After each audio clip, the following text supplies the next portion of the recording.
Guys, welcome back to my new channel. Today we will see what if Harry Potter story. If you like the video, please enjoy and share with your friend. Now let's start the video. Chapter 1. The breaking point. The summer heat pressed down on little whinging like a wet blanket, but Harry Potter had learned long ago that complaining about temperature, or anything else, only made things worse. He sat in the smallest bedroom of number 4 Privet Drive, watching a spider build its web in the corner of the window, and tried to ignore the way his skin had been prickling all morning. Something was wrong. He couldn't explain it. The sensation had started 3 days ago, when the first letter arrived. Thick parchment, green ink, addressed with impossible specificity, Mr. H. Potter, the cupboard under the stairs. Uncle Vernon's face had gone purple, then white, then a shade Harry had never seen before. The letters kept coming. The Dursleys kept running. And all the while, Harry felt like something inside him was trying to claw its way out. Now they were back home, defeated by a giant of a man named Hagrid who'd bent Uncle Vernon's rifle into a pretzel and handed Harry a squashed birthday cake and told him he was a wizard. A wizard. Harry touched the pocket where his letter rested, the one that explained everything and nothing. Hogwarts School of Witchcraft and Wizardry. A world he'd never known existed. Parents who hadn't died in a car crash but had been murdered by a dark wizard, murdered protecting him. The prickling under his skin intensified. Harry pressed his palm against his forehead, against the lightning bolt scar that suddenly felt hot. "Boy!" Uncle Vernon's voice thundered up the stairs. That person is here. Get down here and go with him before the neighbors see." Harry grabbed the small bag he'd packed, his few possessions that weren't Dudley's cast-offs, and headed downstairs. Through the front window, he could see Hagrid's massive form trying to look inconspicuous on the front step. It wasn't working. "Remember," Uncle Vernon hissed as Harry reached for the door, "we never wanted you. Whatever that lot does to you, it's not our concern."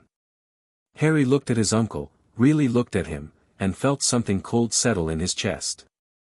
"I know," he said quietly. "You've made that very clear."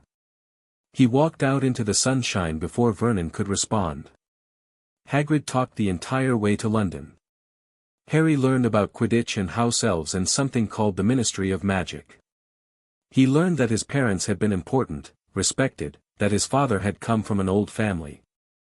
He learned that the dark wizard who'd killed them, Voldemort, though Hagrid could barely say the name, had somehow been destroyed when he tried to kill baby Harry.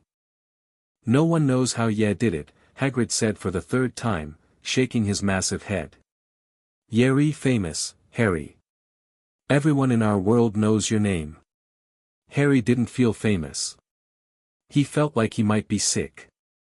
The prickling sensation had grown worse on the train. Colors seemed too bright through the windows. Sounds came from too far away and too close at the same time. His scar throbbed in time with his heartbeat.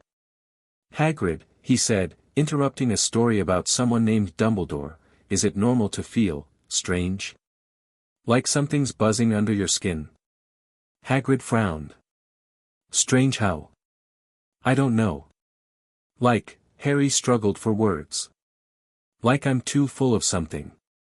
"Probably just excitement," Hagrid said cheerfully. "First time in the wizarding world and all that. You'll feel right as rain once we get to Diagon Alley." Harry wasn't sure about that, but he nodded anyway.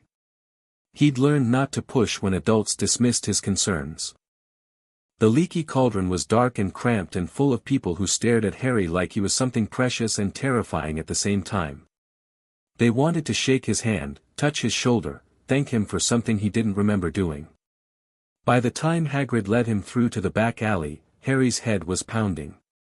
Right then, Hagrid said, producing a pink umbrella from somewhere in his enormous coat. "Watch this, Harry." He tapped a sequence of bricks on the wall. The bricks shivered, then began to fold back on themselves, revealing. Harry's vision went white. The sensation that had been building for days crested like a wave. Magic, that's what it was, he realized distantly. Magic flooded his senses. He could feel it everywhere. In the ancient stones of the alley beyond. In the people walking past. In the air itself, thick with it, saturated. And inside him, something that had been caged for a very long time recognized its kin and screamed. Harry! Harry! He was on his knees. When had that happened? The cobblestones were rough against his palms. His scar felt like someone had pressed a brand to his forehead. I'm fine, he managed, but his voice came out wrong. Distant. Like he was hearing himself from underwater. Yeah, don't look fine. Hagrid's hand on his shoulder was gentle but worried. Maybe we should, no. Harry forced himself to stand. The world tilted, righted itself, tilted again. I just need a moment. It's a lot to take in. Hagrid looked uncertain, but Harry had years of practice hiding how bad things really were. He fixed a smile on his face and stepped through the archway into Diagon Alley. The assault on his senses doubled. Tripled. Every shop front blazed with magic. Every person who passed left trails of power in their wake like heat shimmer off summer pavement. Harry's chest hurt. His arms hurt. His blood hurt, and that wasn't possible, was it? They passed an ice cream shop, an apothecary, a store full of cauldrons. Harry heard Hagrid talking about their itinerary, but the words didn't connect to meaning. First Gringotts, the wizard bank. Then supplies. Then, his scar split open. That's what it felt like, anyway. Harry staggered into a wall, pressing both hands to his forehead. Something wet trickled between his fingers. Blood? He couldn't tell. The world had gone grey at the edges, sounds fading to a high-pitched whine. Hagrid, he gasped. Something's. The last thing he saw before the darkness took him was a massive white building at the end of the alley, its columns blazing with magic that hurt to look at. Then nothing. Griphook had worked at Gringotts for 147 years. He had seen wizards faint, cry, threaten, and occasionally attempt to rob the bank. He had never seen anything quite like this. The Potter boy had collapsed 30 feet from the main entrance. That alone wouldn't have warranted goblin attention, wizards had weak constitutions, everyone knew that. But the bank's ward scheme had been going haywire for the past 2 minutes, ever since the boy had entered the alley. Ancient protections, some dating back to the Roman occupation, were pulsing in response to something. An attack? A dark artifact? The security chief had ordered a full lockdown before they'd even identified the source. Then Griphook's detection amulet, standard issue for any goblin who dealt with wizard clientele, had started shrieking loud enough to wake the deep vaults.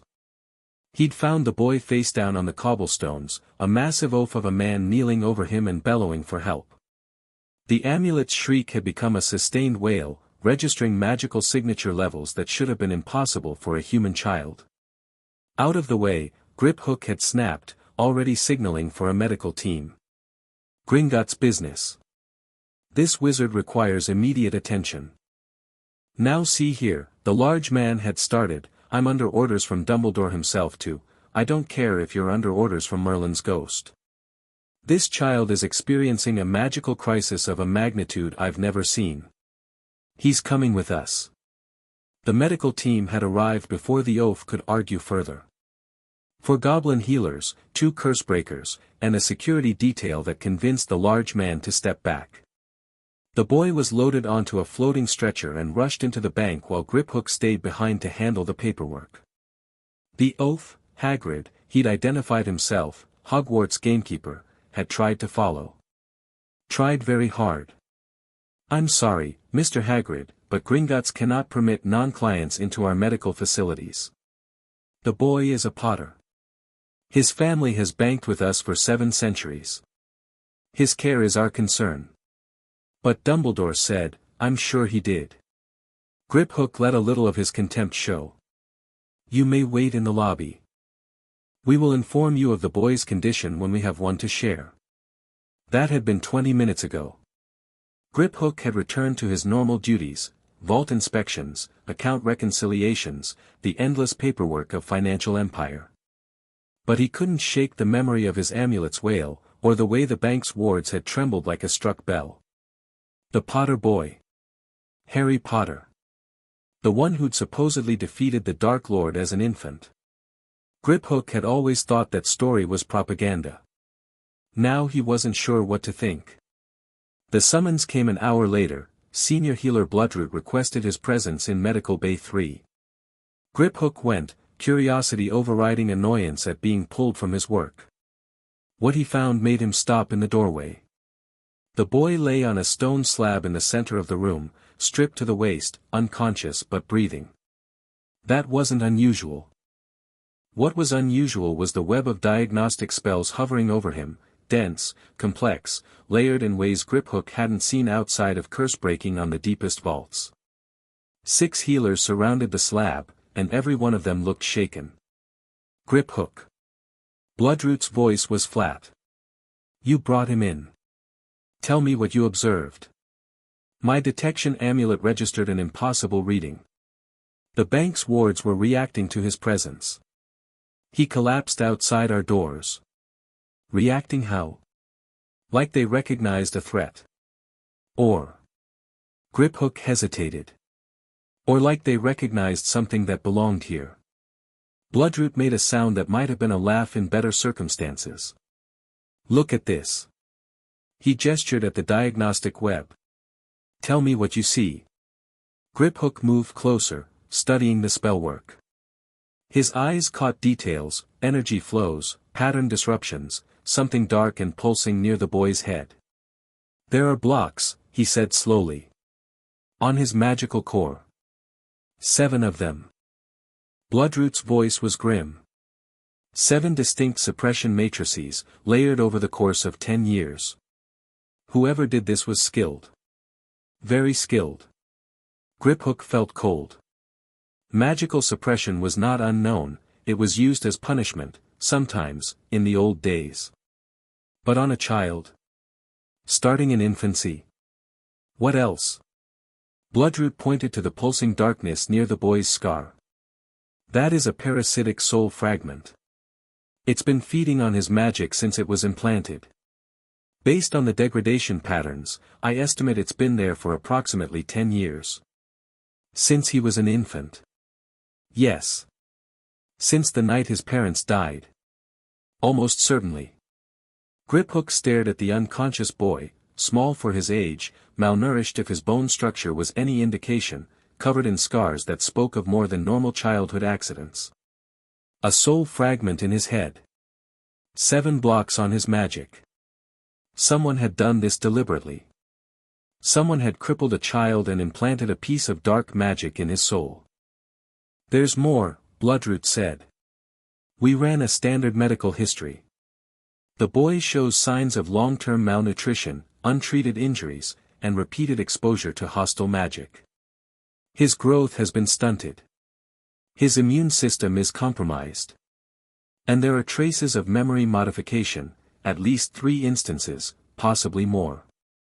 Who? Griphook demanded. Who did this to a Potter? I was hoping you could tell me. The magical signature on the blocks is distinctive. Old-fashioned spellwork, very powerful. The kind of magic we don't see much anymore. Griphook thought of the oaf in the lobby, his constant invocation of one name. Dumbledore. Bloodroot's expression confirmed it. The signature matches records we have on file from various transactions. Albus Dumbledore placed these blocks personally. The room went silent. Around them, the other healers exchanged glances loaded with meaning. The implications were staggering. Albus Dumbledore, Chief Warlock, Supreme Mugwump, the most respected wizard in Britain, had systematically crippled the magical development of an orphan child and implanted, or at least not removed, a piece of the Dark Lord's soul in his head. Can you remove them? Griphook asked finally. The blocks? Yes. It will be painful and there's risk, but the boy's core is strong. Stronger than it should be, given the suppression. Removing the blocks will allow his magic to develop normally. And the soul fragment? Bloodroot's hesitation said everything. That's more complicated. The fragment is deeply integrated, 10 years of growth, 10 years of feeding. Removing it might kill him. Leaving it will certainly kill him eventually, as it continues to drain his magic and corrupt his mind. We need more time to study the problem. Then start with the blocks. And send word to the chief accountant. If Dumbledore has been stealing from a Potter heir, and I guarantee you he has, the bank needs to know. Bloodroot nodded and began issuing orders. Griphook stayed, watching as the healers prepared for the unblocking procedure. The boy hadn't moved, hadn't made a sound. Whatever was happening inside his body, he was facing it the way he seemed to face everything. Alone. Harry woke to pain. Not the sharp, immediate pain of a beating or the dull ache of hunger. This was something deeper, something fundamental. It felt like every cell in his body was being dismantled and rebuilt at the same time. He opened his eyes and saw stone, gray stone arching overhead, carved with symbols that glowed faintly in the dim light. Not a hospital. Not Privet Drive. Somewhere else entirely. Easy. A voice to his left, rough and low. Don't try to move yet. The first block is releasing. Harry turned his head, slowly, because even that small motion sent waves of nausea through him, and found himself looking at a creature unlike anything he'd ever seen. Short, barely 4 feet tall, with pointed ears and sharp teeth and eyes that reflected the dim light like a cat's. A goblin, he realized. Hagrid had mentioned them. Where am I? Gringotts Bank. Medical Bay. You collapsed outside our doors. The pain, is unavoidable, I'm afraid. The goblin moved closer, and Harry saw she was holding something that looked like a wand but wasn't. Your magical core has been bound for most of your life. We're releasing those bindings now. It will hurt. Harry processed this. His magic had been bound. Someone had done that to him. The implications spiraled out, connecting to a lifetime of strangeness, the way animals sometimes did what he wanted, the way he'd ended up on the school roof when Dudley was chasing him, the way he'd once made the glass at the zoo disappear. Who? He asked. Who bound my magic? The goblin's expression flickered. We'll discuss that once the procedure is complete. For now, I need you to focus on breathing. The second block is about to release, and this one will be worse. She wasn't lying. Harry felt something inside him crack, not break, but crack, like ice on a winter pond, and then a rush of something he had no words for. Energy. Power. Life. It flooded through channels that had been dry for 10 years, and the sensation was so overwhelming that he screamed. The goblin didn't flinch. Good. The channel is clear. Breathe, Mr. Potter. Harry breathed. In and out, counting the way he'd taught himself during the worst nights at Privet Drive. The pain didn't diminish, but it became manageable. Survivable. He'd survived worse, he told himself. He'd survived the cupboard and the hunger and the belt and the loneliness. He could survive this. Third block releasing. The crack this time came from somewhere near his heart. Harry felt tears streaming down his face, but he didn't make a sound. He'd learned not to. Noise brought attention, and attention was never good. You're doing well. The goblin's voice held something that might have been respect. Most adult wizards would be unconscious by now. I've had practice, Harry managed. Dealing with pain. Something shifted in the goblin's expression. Yes, she said quietly.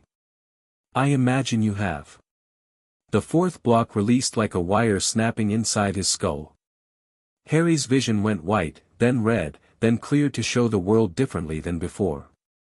He could see the magic now, threads of it running through the stone walls, pools of it gathered around the goblin's hands, rivers of it flowing through his own body like blood.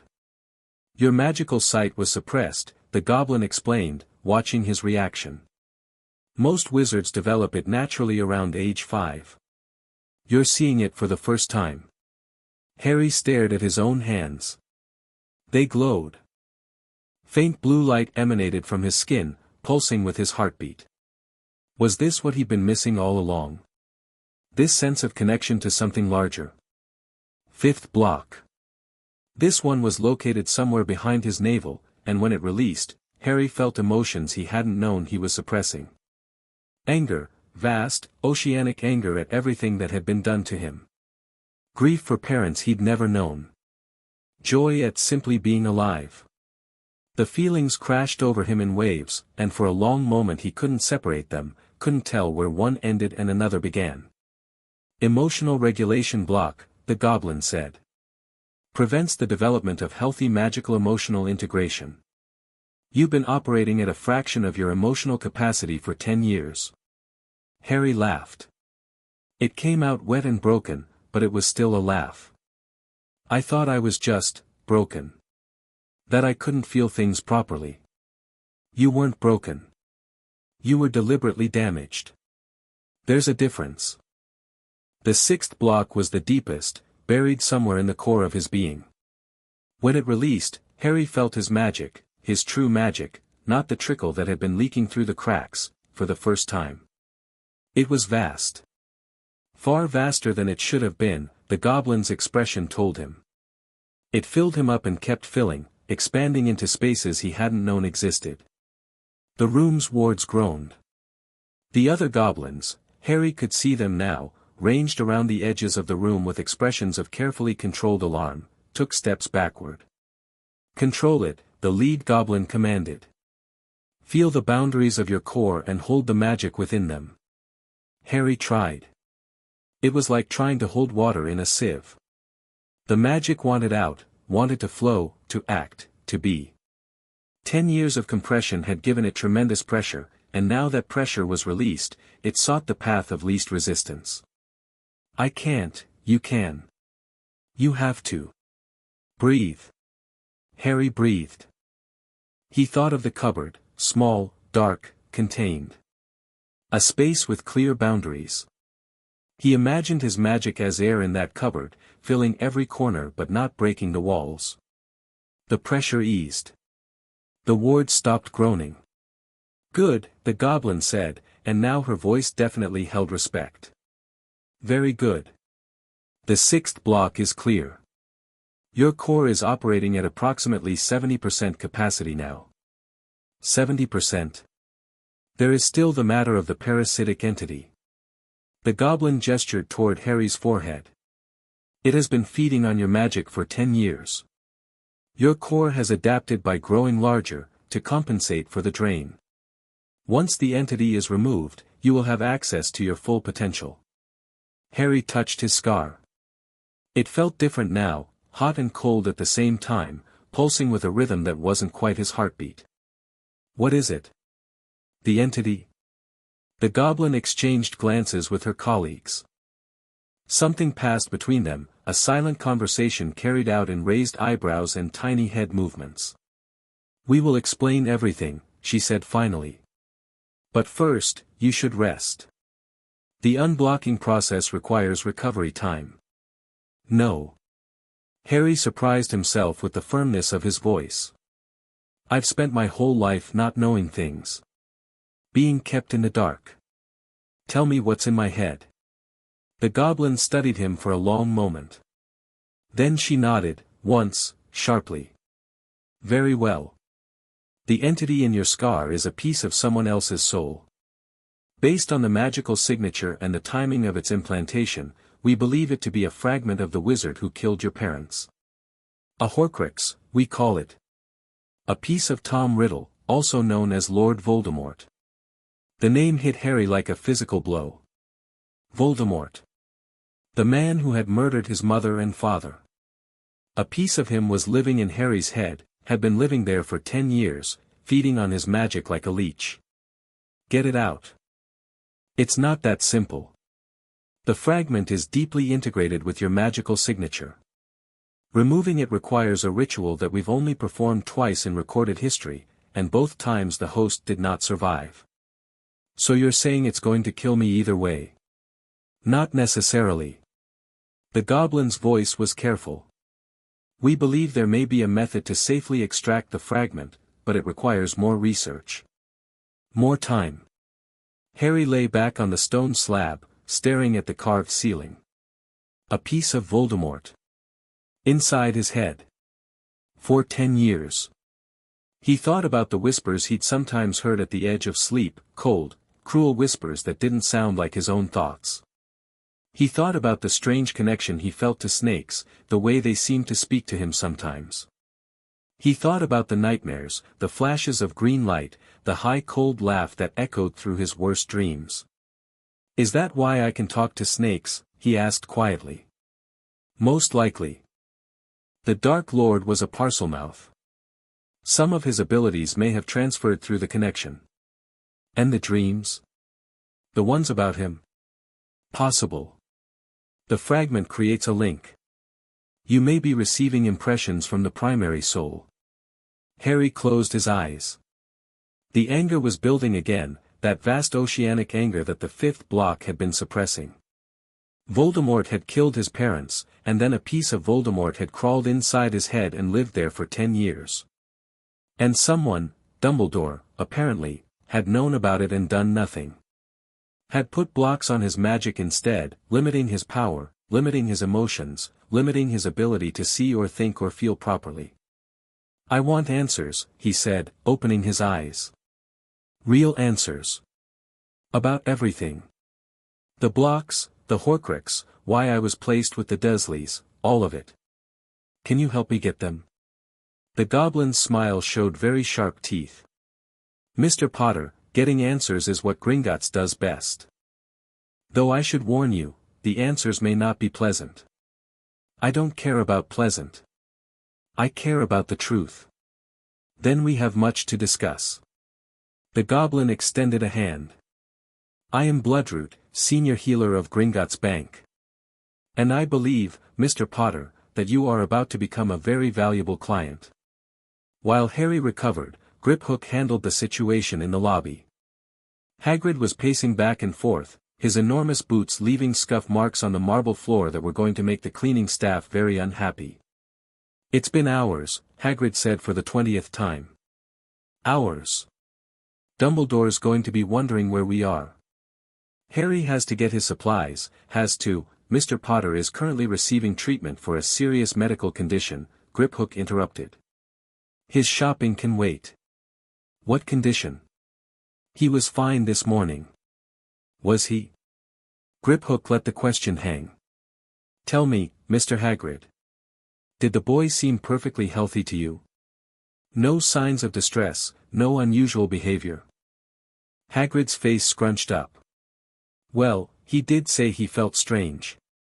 Like something was buzzing under his skin.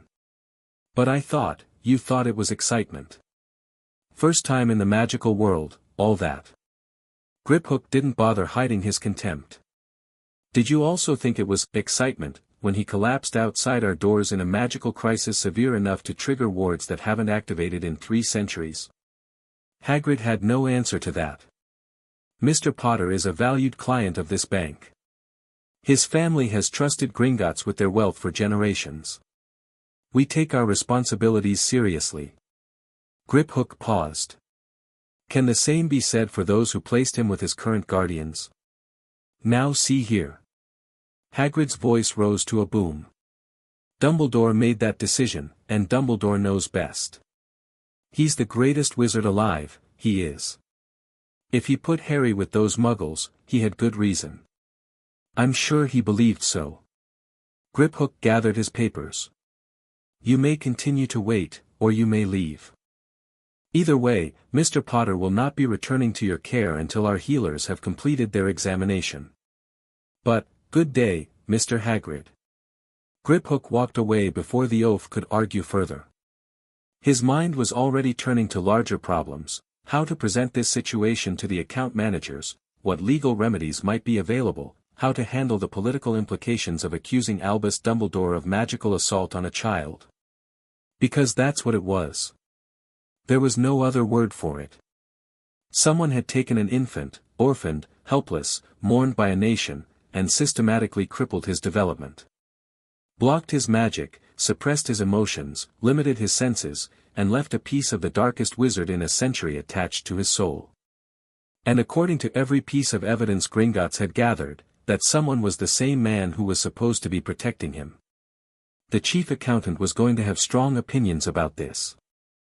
Griphook rather thought he would enjoy hearing them. Harry didn't know how much time had passed when the goblin returned. Hours, certainly. Maybe longer. He drifted in and out of consciousness, his body adjusting to the new reality of unblocked magic. Mr. Potter. Bloodroot's voice cut through his drowsiness. Are you able to receive visitors? Harry sat up, surprised to find the motion easier than expected. His body felt different, lighter, more responsive, like a machine that had finally been properly oiled. What kind of visitors? The chief accountant wishes to speak with you. He has information about your family accounts that he believes you should hear. My family accounts? The Potter family has banked with Gringotts for 7 centuries. You are the sole heir to a considerable fortune. There are also certain irregularities in how those accounts have been managed in your absence. Irregularities. Harry was beginning to hate that word. Send him in. The goblin who entered the room was older than Bloodroot, his face more lined, his bearing more formal. He wore robes of deep burgundy embroidered with gold, and his eyes held a sharpness that made Harry feel like he was being evaluated. Mr. Potter. I am Ragnarok, chief accountant of Gringotts Bank and director of the Potter account portfolio. Harry blinked. That's a lot of titles. My people believe in clarity of hierarchy. Ragnarok's expression didn't change, but Harry thought he detected a flicker of amusement. I will be direct with you, Mr. Potter. What we have discovered about your treatment constitutes multiple violations of both wizard and goblin law. The question is what you wish to do about it. I want the truth. All of it. Ragnarok nodded, as if this was the expected answer. Very well. Let us begin with your parents' will. He produced a thick folder from somewhere and laid it on the table beside Harry's bed. The documents inside were old, the parchment yellowed with age, but the writing was clear. James and Lily Potter executed their last will and testament on October 25, 1981. 5 days before their death. Ragnarok opened the folder. The will names several specific guardians for you, in order of preference. Sirius Black, your godfather, was first. Sirius Black. Harry had heard that name before, somewhere in the swirl of information Hagrid had provided. Hagrid mentioned him. Said he was bad. Sirius Black was imprisoned in Azkaban for betraying your parents' location to the Dark Lord and murdering 13 people. Ragnarok's voice remained neutral. He was never given a trial. Never given a trial? No. He was arrested on November 1, 1981, and transported directly to Azkaban by order of Bartemius Crouch, then head of magical law enforcement. The arrest warrant was co-signed by Albus Dumbledore. Harry felt a cold weight settling in his stomach. What does that mean? It means that your godfather was imprisoned for life without ever having the opportunity to defend himself. It also means that his guilt, while accepted as fact, was never legally established. Ragnarok turned a page. The second named guardian was Alice Longbottom. She was tortured into insanity shortly after your parents' death and remains incapacitated. Gods. The third named guardian was Amelia Bones, then a junior member of the Department of Magical Law Enforcement, now its director. She was never contacted. And the fourth? Minerva McGonagall, deputy headmistress of Hogwarts. Also never contacted. Harry stared at the list of names. 4 people his parents had trusted to raise him. 4 people who had been systematically bypassed. Who decided where I would go instead? The will was sealed by order of the chief warlock of the Wizengamot. The same day your parents died. Ragnarok met Harry's eyes. The chief warlock at the time, and currently, is Albus Dumbledore. The cold weight in Harry's stomach had become ice. So Dumbledore sealed my parents' will, made sure none of their chosen guardians could take me, and put me with the Dursleys instead. The Dursleys being your Aunt Petunia and her husband Vernon. Your mother's sister. Your only living blood relatives. They hate me. Harry's voice came out flat. They've always hated me. My aunt told me my parents were worthless drunks who died in a car crash. They made me sleep in a cupboard under the stairs for 10 years. Something flickered in Ragnar's eyes. The will explicitly forbids placing you with the Dursleys. I quote, "Under no circumstances should our son Harry be placed with Petunia Evans Dursley and her husband Vernon Dursley. Petunia has made her hatred of magic and our family abundantly clear, and we fear for Harry's safety and well-being in her care." Harry's hands were shaking. He clenched them into fists, trying to stop the tremor. They knew. My parents knew what they were like, and they still, Dumbledore placed you there anyway. And ensured no one could challenge that decision by sealing the will. Why? What possible reason could he have? Ragnar turned another page. Your mother's sacrifice created a form of blood protection. As long as you live with someone who shares her blood, that protection remains active. Dumbledore claimed this was the only way to keep you safe from the Dark Lord's followers. So he sentenced me to 10 years of. Harry couldn't find the words. For protection. So he claimed. However, our research indicates that the blood protection could have been maintained through other means, regular contact with your aunt, for instance, without requiring you to live in her home. The decision to place you with the Dursleys as primary guardians appears to have been based on factors beyond mere protection. What factors? Ragnar's smile showed teeth. That, Mr. Potter, is an excellent question. And it brings us to the second matter, your family accounts. He produced another document, this one filled with numbers and dates.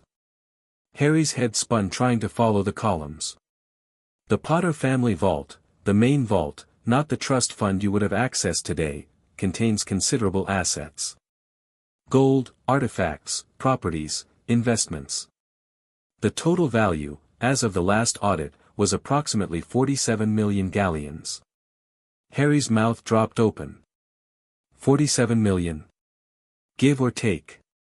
The Potter family was one of the 14 families, the oldest and wealthiest magical bloodlines in Britain. You are the last of your line, and therefore the sole heir to the entire estate. I didn't know. No one ever told me. No one was supposed to. Your magical guardian, Dumbledore, again, maintained control of the accounts until your majority. This is standard practice for orphaned heirs. Ragnar's voice hardened. What is not standard practice is this. He pointed to a column of withdrawals. Harry leaned forward, reading the entries. October 1981, Hogwarts tuition prepayment, 5,000 galleons November 1981, Blood Ward maintenance, 10,000 galleons December 1981, Order of the Phoenix Operational Fund, 25,000 galleons. The list went on. Year after year, thousands of galleons withdrawn for maintenance and operational costs and security measures. Hogwarts tuition paid in 1981, Harry said slowly. I was 1 year old. Indeed. The payments continued annually thereafter, despite the fact that tuition is not due until enrollment. And the Order of the Phoenix? Dumbledore's private organization. Supposedly dissolved after the Dark Lord's fall, but the payments continue to this day. Ragnar's eyes glittered. Over the past 10 years, approximately 2 million galleons have been withdrawn from your accounts without your knowledge or consent. The authorization for these withdrawals comes from one source. Dumbledore. Albus Dumbledore, in his capacity as your magical guardian. Harry sat back against the cold stone. His mind was reeling, trying to process the scope of what he was hearing. It wasn't just the magical blocks, or the placement with the Dursleys, or the sealed will. It was all of it together, a pattern of systematic control and exploitation spanning his entire life. He's been using me, Harry said quietly. This whole time. Using my money, using my name, using me. That is how it appears, yes. Why? What does he want? Ragnarok closed the folder. The simplest explanation is power. You are the boy who lived, the symbol of victory over the Dark Lord. Controlling you means controlling that narrative. But there may be more to it. Like what? The Horcrux in your scar connects you to the Dark Lord. As long as that fragment exists, the Dark Lord cannot truly die. It's possible that Dumbledore has been preparing you for something. Harry remembered what Bloodroot had said about the fragment. The way it fed on his magic. The link it created to Voldemort's primary soul. He wants me to die, Harry said. Doesn't he? That's why he put me with the Dursleys, why he blocked my magic. He's not raising me, he's raising a sacrifice. The words hung in the air between them. Ragnarok didn't deny it. We cannot prove his intentions, the goblin said carefully. But his actions suggest a pattern. Suppressing your development would prevent you from becoming powerful enough to resist. Isolating you from the magical world would prevent you from forming alliances. Controlling your resources would prevent you from acting independently. He wanted me weak and alone and obedient. That is one interpretation. Harry closed his eyes. The anger was back, that vast oceanic thing that had been locked away for so long. He could feel it pulsing in time with his magic, seeking an outlet. It would be so easy to let it out, to burn everything down, to make someone pay for what had been done to him. But that wasn't the smart play. Harry had learned, in his years with the Dursleys, that immediate revenge rarely worked. You had to be clever. You had to plan. You had to wait for the right moment. He opened his eyes. What are my options? Ragnarok's smile widened. Now that is the question I was hoping you would ask. The hours that followed were an education. Harry learned about the Wizengamot, the governing body of magical Britain, where his family held a hereditary seat. He learned about magical law, about guardianship and emancipation and the rights of noble house heirs. He learned about Gringotts itself, its history, its services, its ancient enmity with wizard kind and the grudging respect that wealth could sometimes command. Most importantly, he learned about leverage. Dumbledore is powerful, Ragnarok explained, but not untouchable. He holds 3 positions, Headmaster of Hogwarts, Chief Warlock of the Wizengamot, and Supreme Mugwump of the International Confederation. Each position comes with enemies who would love to see him fall. So I find his enemies and ally with them? Crudely put, but essentially correct. The question is how to proceed. A direct accusation, without ironclad evidence, would be dismissed. Dumbledore's reputation is formidable. Most wizards cannot imagine him doing wrong. But you have evidence. The blocks, the withdrawals, the sealed will. We have evidence that would be compelling in a fair tribunal. Unfortunately, the Wizengamot is not always fair. Many of its members owe Dumbledore favors. Others fear the chaos that his fall might bring. And some simply cannot conceive of a world where Albus Dumbledore is the villain. Harry nodded slowly. He understood this kind of politics, in a visceral way. It wasn't so different from navigating Privet Drive, knowing which adults to trust, which to avoid, which could be manipulated. So I need to build my position first. Get allies, establish credibility, make myself too important to ignore. Precisely. And you have certain advantages that your enemies do not expect. Like what? Ragnarok gestured around the medical bay. You're here. In Gringotts. Under goblin protection. For the next few hours, at least, no one can reach you. That gives us time to prepare. Prepare for what? For your entrance into the wizarding world. Not as Dumbledore's puppet, not as a helpless child, but as Lord Potter, heir to one of the 14 families, master of his own fate. Harry felt something shift in his chest. Lord Potter. He'd never thought of himself that way. He'd never been allowed to think of himself as anything other than a burden, a freak, an unwanted orphan. What do I need to do? First, we complete your healing. The blocks have been removed, but your magic needs time to stabilize. Then we address the Horcrux, not remove it, not yet, but contain it, limit its influence. Ragnarok paused. Then we educate you.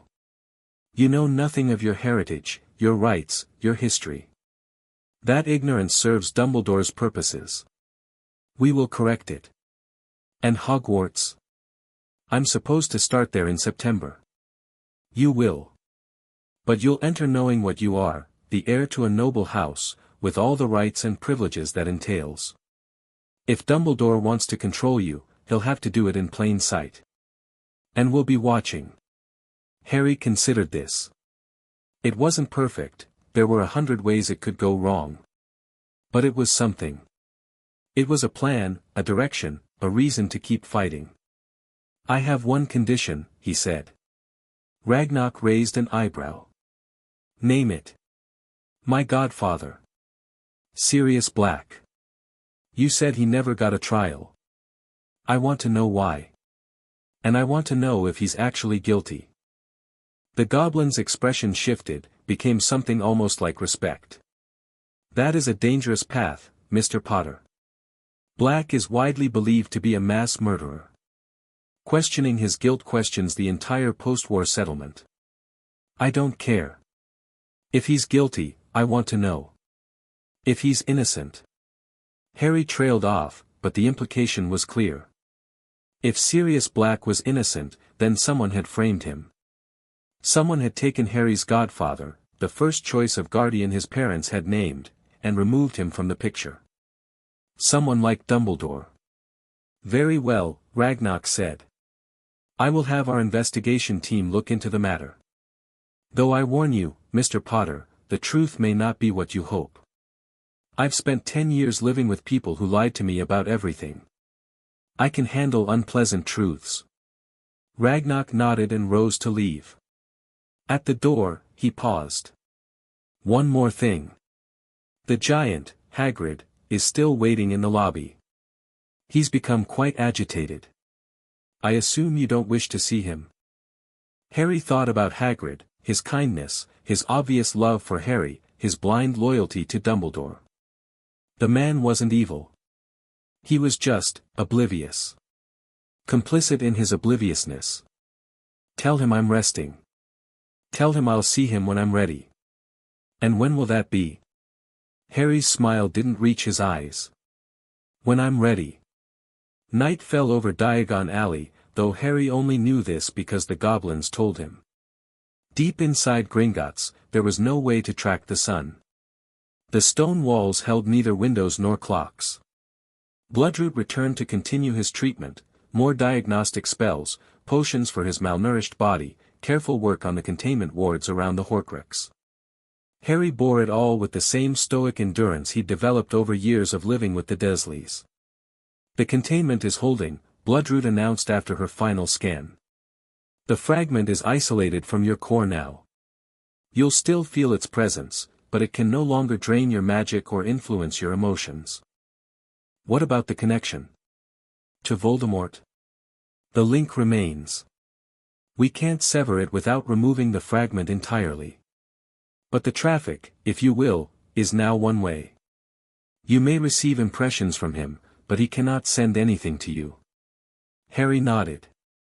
It wasn't ideal, but it was better than before. And my magic? Is it stable? More stable than it's been since you were an infant. Your core is still expanding, it will take weeks for it to reach its full capacity. But you should have functional access to your abilities now. Can you show me what I can do? Bloodroot exchanged glances with one of her assistants. That's not typically part of, please. I've spent my whole life not knowing what I was capable of. I need to understand. The goblin considered this for a long moment. Then she nodded and gestured to a clear space at the far end of the room. Very well. A brief demonstration. Nothing too strenuous, your body is still recovering. Harry slid off the examination slab and walked to the indicated spot. His legs felt steady, stronger than they'd been in years. Whatever the goblins had done to treat his malnutrition was already taking effect. "Hold out your hand," Bloodroot instructed. "Palm up. And think about light." Harry did as she said. He focused on the concept of light, not a spell, not a word, just the pure idea of illumination. And something happened.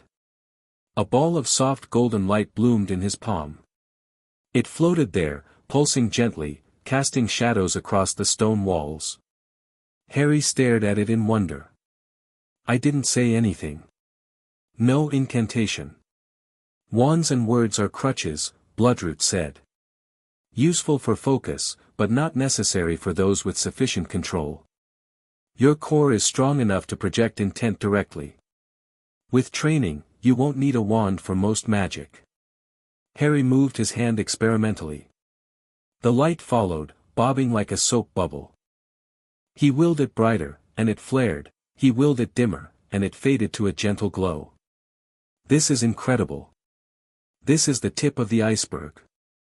Your magical potential, once fully realized, will be significant. Perhaps more significant than any wizard in generations." Harry looked at the little ball of light in his hand. Such a small thing. But it represented everything that had been stolen from him, years of wonder, years of discovery, years of learning what he could do. Dumbledore had tried to take this from him. Had succeeded, for 10 years. But now Harry had it back. He closed his fist, and the light winked out. "When can I start training? Eager, aren't you?" Bloodroot almost smiled. "We can begin tomorrow. But tonight, you need rest. Real rest, not the unconsciousness of healing. I don't know if I can sleep. There's too much to think about. Then think while lying down. Your body requires recovery time, regardless of what your mind wants." Harry returned to the examination slab, which was somehow more comfortable than any bed he'd ever had.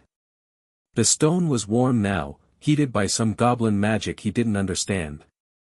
He lay back and stared at the carved ceiling, his mind racing through everything he'd learned. Dumbledore. The blocks. The Horcrux. His parents' will. Sirius Black. The Potter fortune. The 14 families. The Wizengamot. It was overwhelming.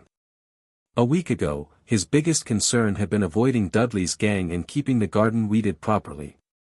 Now he was heir to a fortune, target of a conspiracy, and host to a fragment of the darkest wizard in a century. But he wasn't helpless. Not anymore. He had resources now, money, information, allies. He had his magic back. And he had something else, something he hadn't had in years. Hope. Harry closed his eyes and let himself drift toward sleep. Tomorrow, the real work would begin. Tomorrow, he would start learning how to fight back.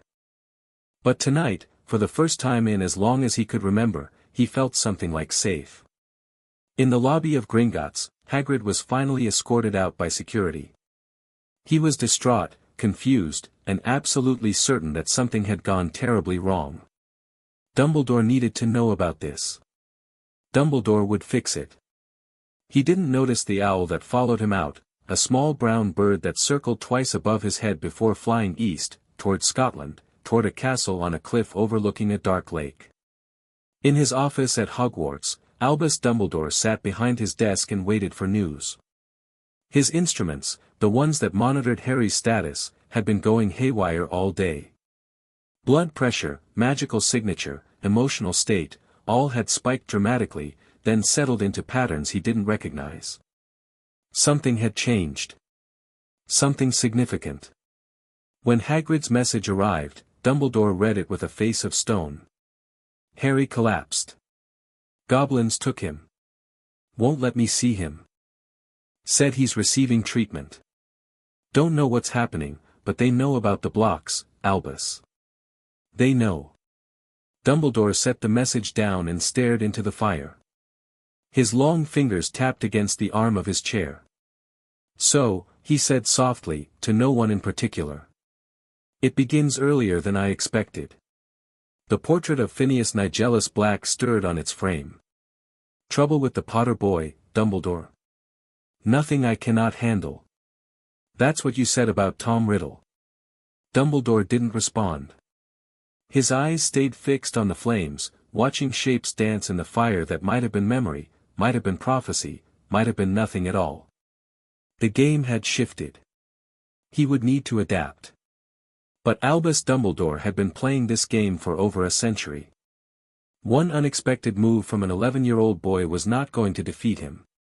Not yet, anyway. In Albania, in a forest that had learned to fear the thing that dwelt within it, something stirred. The wraith that had once been Tom Riddle felt something it hadn't felt in years, a disturbance in the fabric of its own soul. One of its anchors, the piece it had inadvertently created that night in Godric's Hollow, was active. Changing. Breaking free of constraints that had been placed upon it. The wraith couldn't take physical action. It was too weak, too diminished, bound to this forest by the failure of its last host. But it could feel. It could sense. And it could plan. The boy, it thought, with something that might have been curiosity. The boy is finally waking up. This should be interesting. Deep in the bowels of Gringotts, Harry Potter slept. His dreams were strange, flashes of green light and high cold laughter, but also new things. Golden warmth spreading through his veins. Walls crumbling to reveal vast spaces beyond. A phoenix singing in the darkness. He woke once, briefly, his scar prickling with an unfamiliar sensation. Not pain, exactly. More like, awareness. Like something at the edge of perception was watching him, evaluating him, deciding what to do. He pushed the feeling away and went back to sleep. Whatever was watching could wait until morning. Tomorrow, Harry Potter would begin to learn who he really was. And the wizarding world would never be the same. Chapter 1 and Chapter 2, Inheritance of Ashes. Harry woke to the smell of bacon. For a disorienting moment, he thought he was back at Privet Drive, that the whole thing had been a dream, the letters, Hagrid, Diagon Alley, the goblins, and their revelations.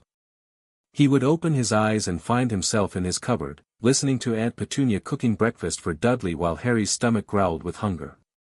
But the surface beneath him was wrong. Too smooth, too warm. And the bacon smell was accompanied by something else, fresh bread, eggs, something sweet he couldn't identify. More food than Aunt Petunia would ever prepare for him. Harry opened his eyes. He was still in the Goblin Medical Bay, but the room had changed overnight. A small table had been set up beside his bed, laden with more breakfast than he'd ever seen in one place. A goblin he didn't recognize stood nearby, watching him with an expression of professional neutrality. "Mr. Potter. Senior Healer Bloodroot has ordered a full nutritional recovery protocol. You are to eat everything on this table." Harry sat up slowly, his body protesting the movement. He was sore in ways he hadn't expected, not painful, exactly, but achy, like he'd run a marathon in his sleep. "Everything. Everything. Your magical core is stabilizing, but the process requires substantial caloric intake. If you do not consume sufficient nutrition, the stabilization will be delayed." Harry looked at the table. Bacon, eggs, sausages, toast with butter, fresh fruit, pastries, a pitcher of orange juice, a pot of tea. It was enough food to feed the Dursleys for a week. "This is all for me?" "Yes." "Is there a problem?" Harry almost laughed. A problem. He'd spent years scrounging scraps from Dudley's plate, hiding bread in his pockets for later, going to bed hungry more nights than not. And now a goblin was standing over him, ordering him to eat a feast. "No problem," he said. "Just, not used to it." He reached for a piece of toast and took a bite. It was perfect, warm, crispy, slathered with real butter. His stomach made an embarrassing noise of approval. The goblin nodded and retreated to the corner of the room, apparently satisfied that Harry was following instructions.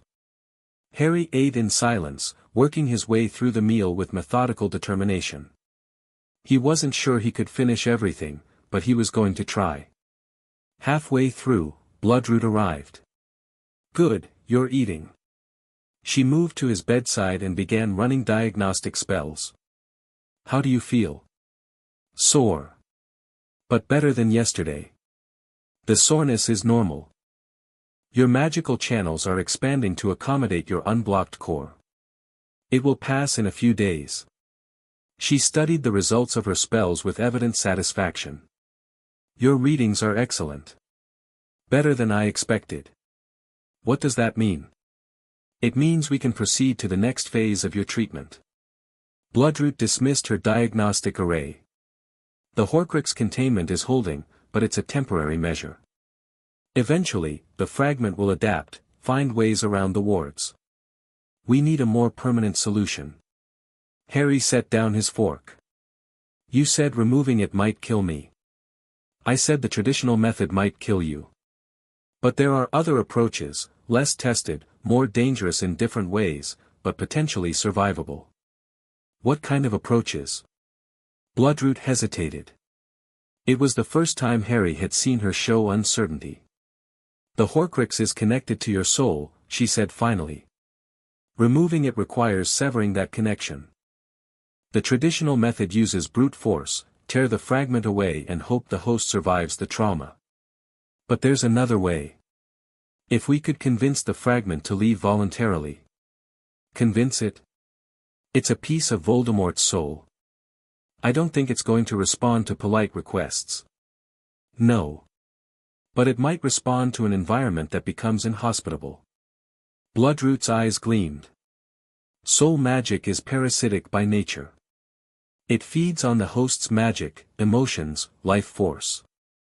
If we could starve it, deprive it of everything it needs, it might detach on its own. And how would we do that? That's the dangerous part. To starve the fragment, we would have to temporarily suppress your own magical output. Essentially, recreate the conditions of your blocked state." Harry's response was immediate and visceral. "No. Mr. Potter, I spent 10 years with my magic blocked. 10 years of not knowing what I was, what I could do. I'm not going back to that. It would be temporary. A few hours at most. And you would be in control, able to restore your magic at any moment. You don't understand." Harry's voice had gone hard. "When I was blocked, I felt like nothing. Less than nothing. Like a part of me was missing that I couldn't even name. I won't do that again. Find another way." Bloodroot studied him for a long moment.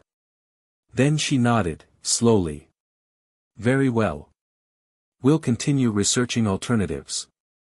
In the meantime, the containment ward should hold for several months." She paused. "But I want you to understand, Mr. Potter, the fragment is not going to go away on its own. Eventually, we will have to deal with it. And the longer we wait, the more entrenched it becomes. I understand. But I need time. Time to learn what I can do, time to prepare. When we remove it, I want to be strong enough to survive. A reasonable position." Bloodroot made a note on a small tablet she carried. "Now, finish your breakfast. Director Ragnarok will be here within the hour, and he has much to discuss with you." Ragnarok arrived precisely on time, accompanied by 2 goblins Harry didn't recognize. One carried a leather satchel stuffed with documents, the other held what looked like a stone bowl filled with silvery liquid. "Mr. Potter." Ragnarok took a seat beside Harry's bed. "I trust you slept well. Better than I have in years, actually." "Excellent. We have much to cover today, and I'd prefer you alert for it." Ragnarok gestured to the goblin with the satchel. "First, your parents' will. You were informed of its existence yesterday. Now you will hear its contents in full." The goblin produced a thick scroll of parchment and began to read. The last will and testament of James Fremont Potter and Lily Evans Potter, executed on the 25th day of October, in the year 1981. Harry listened as the legal language unfolded. There were bequests to friends he'd never heard of, Remus Lupin, Peter Pettigrew, various members of something called the Order of the Phoenix. There were instructions for the management of the Potter estates, the continuation of various charitable foundations, the preservation of family artifacts. And then there was the section about Harry. To our beloved son Harry James Potter, we leave the entirety of our remaining estate, including all properties, investments, artifacts, and monies not otherwise bequeathed. Harry is to be raised by one of the following guardians, in order of preference. The list was as Ragnarok had described: Sirius Black, Alice Longbottom, Amelia Bones, Minerva McGonagall. Each name came with a brief explanation of why James and Lily had chosen them. Sirius is Harry's godfather and the best man I know. He will love Harry as his own and raise him to understand both the privileges and responsibilities of our family name. Alice is one of Lily's dearest friends and a mother herself. She understands the importance of nurturing a child's magical development while keeping him grounded. Amelia is fair, just, and incorruptible. If she agrees to take Harry, he will learn to navigate the political world without losing his moral compass. Minerva was my head of house and the closest thing to a mother I had at Hogwarts. She is stern but kind, and she will ensure Harry receives the best possible education. Then came the part that made Harry's hands clench into fists. Under no circumstances should our son be placed with Petunia Evans Dursley and her husband Vernon Dursley.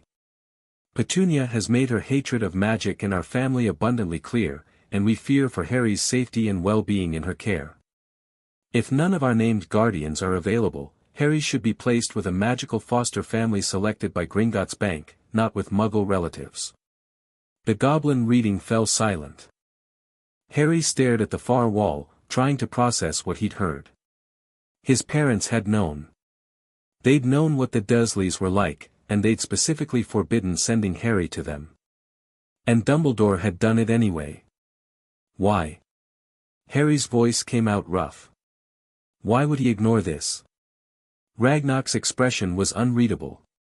The official justification, as I mentioned yesterday, was the blood protection. Your mother's sacrifice created powerful wards that require you to live with someone who shares her blood. The Dursleys were your only living blood relatives. But you said there were other ways to maintain the protection. Yes. Periodic contact with your aunt would have sufficed, monthly visits, perhaps. You could have lived with any of your named guardians while still maintaining the blood connection. Ragnarok paused. Dumbledore chose not to pursue those alternatives. Because he wanted me with the Dursleys. So it appears. But why? What did he gain by making me miserable? Ragnarok glanced at the other goblins, then back at Harry. May I speak frankly, Mr. Potter? I'd prefer it. Albus Dumbledore believes himself to be the guardian of the wizarding world.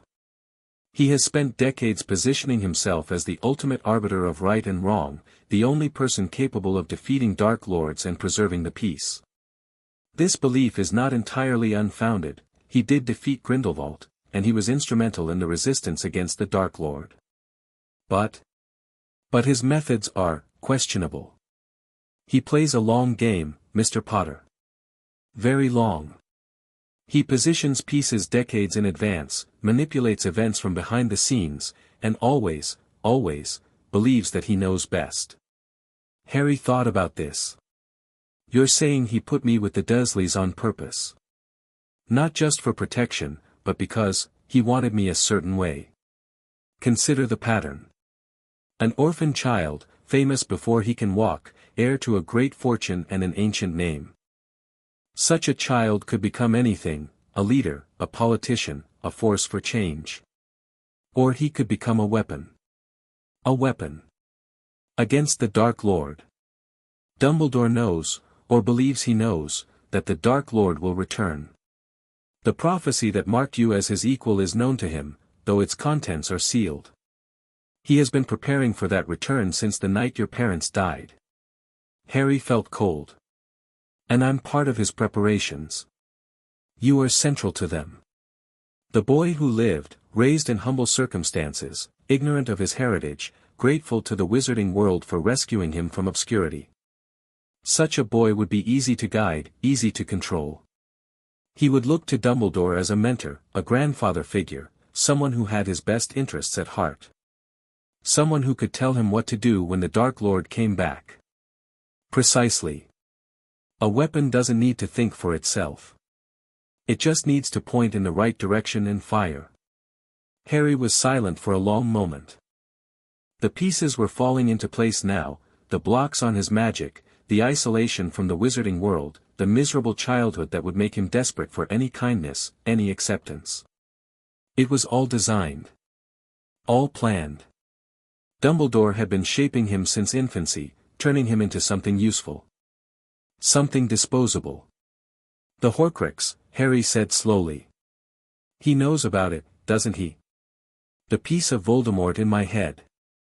Almost certainly. Dumbledore is one of the foremost experts on dark magic in the world. He would have detected the fragment within days of your parents' death. And he didn't remove it. No.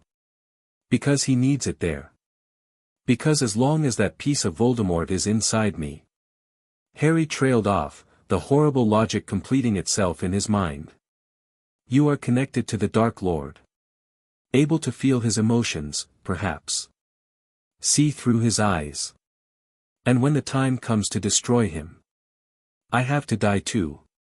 Ragnarok didn't deny it. Harry stared at his hands. They were trembling again, but not from fear. The anger was back, that vast dark thing that had been unleashed when his emotional blocks came down. It rose up inside him like a tide, demanding action, demanding revenge. He forced it down. Not now. Not yet. What are my options? He asked, his voice steady despite the storm inside him. That depends on what you want to achieve. I want to survive. I want to be free, really free, not Dumbledore's puppet. And I want answers. About my parents, about Sirius Black, about everything that's been hidden from me. Ragnarok smiled his sharp-toothed smile. All achievable goals, Mr. Potter. But they require patience, planning, and allies. Then let's start planning. The next several hours were an education in things Harry had never imagined. He learned about wizarding politics, the factions and alliances that shaped magical Britain, the ancient families that controlled the Wizengamot, the delicate balance of power that Dumbledore had spent decades maintaining. He learned about his own family's history, the Potters who had served as lords and ministers and warriors over 7 centuries of magical history. He learned about money, how the Potter fortune had been accumulated, invested, and grown. How to read financial statements and recognize fraudulent withdrawals. How wealth could be converted into political influence.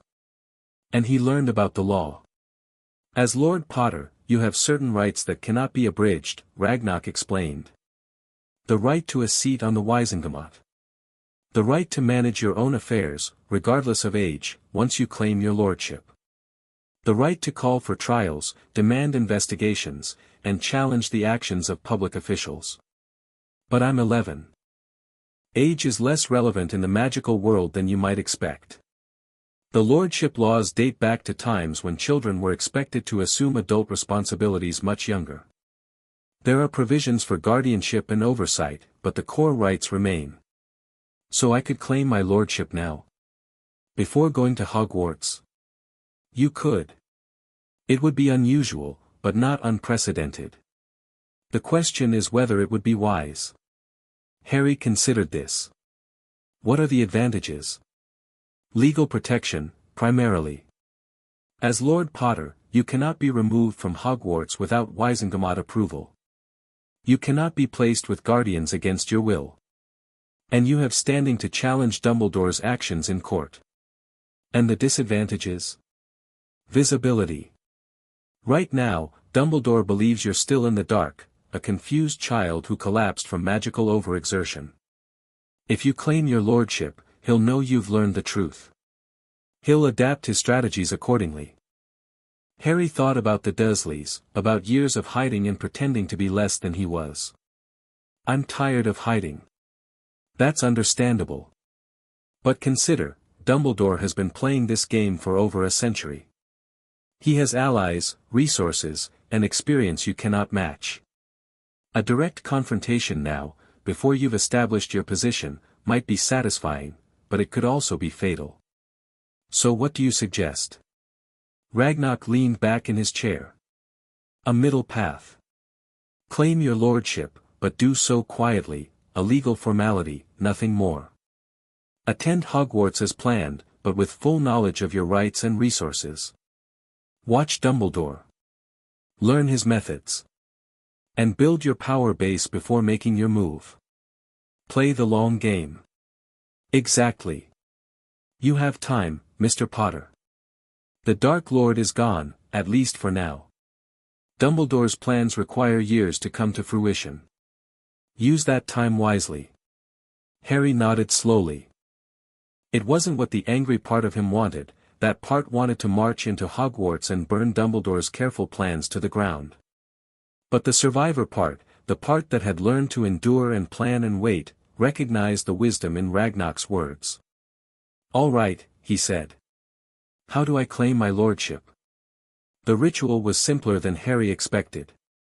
A blood test to confirm his identity, 3 drops on an enchanted parchment that glowed gold and displayed his family tree going back 12 generations. A magical signature verification to ensure he wasn't an imposter. And then the ring. Ragnarok produced it from a small box lined with black velvet. The Potter family ring was ancient, heavy with history, a band of white gold set with a ruby that seemed to contain actual fire. This ring has been worn by the head of the Potter family for over 600 years, Ragnarok said. When you put it on, it will bond to your magic.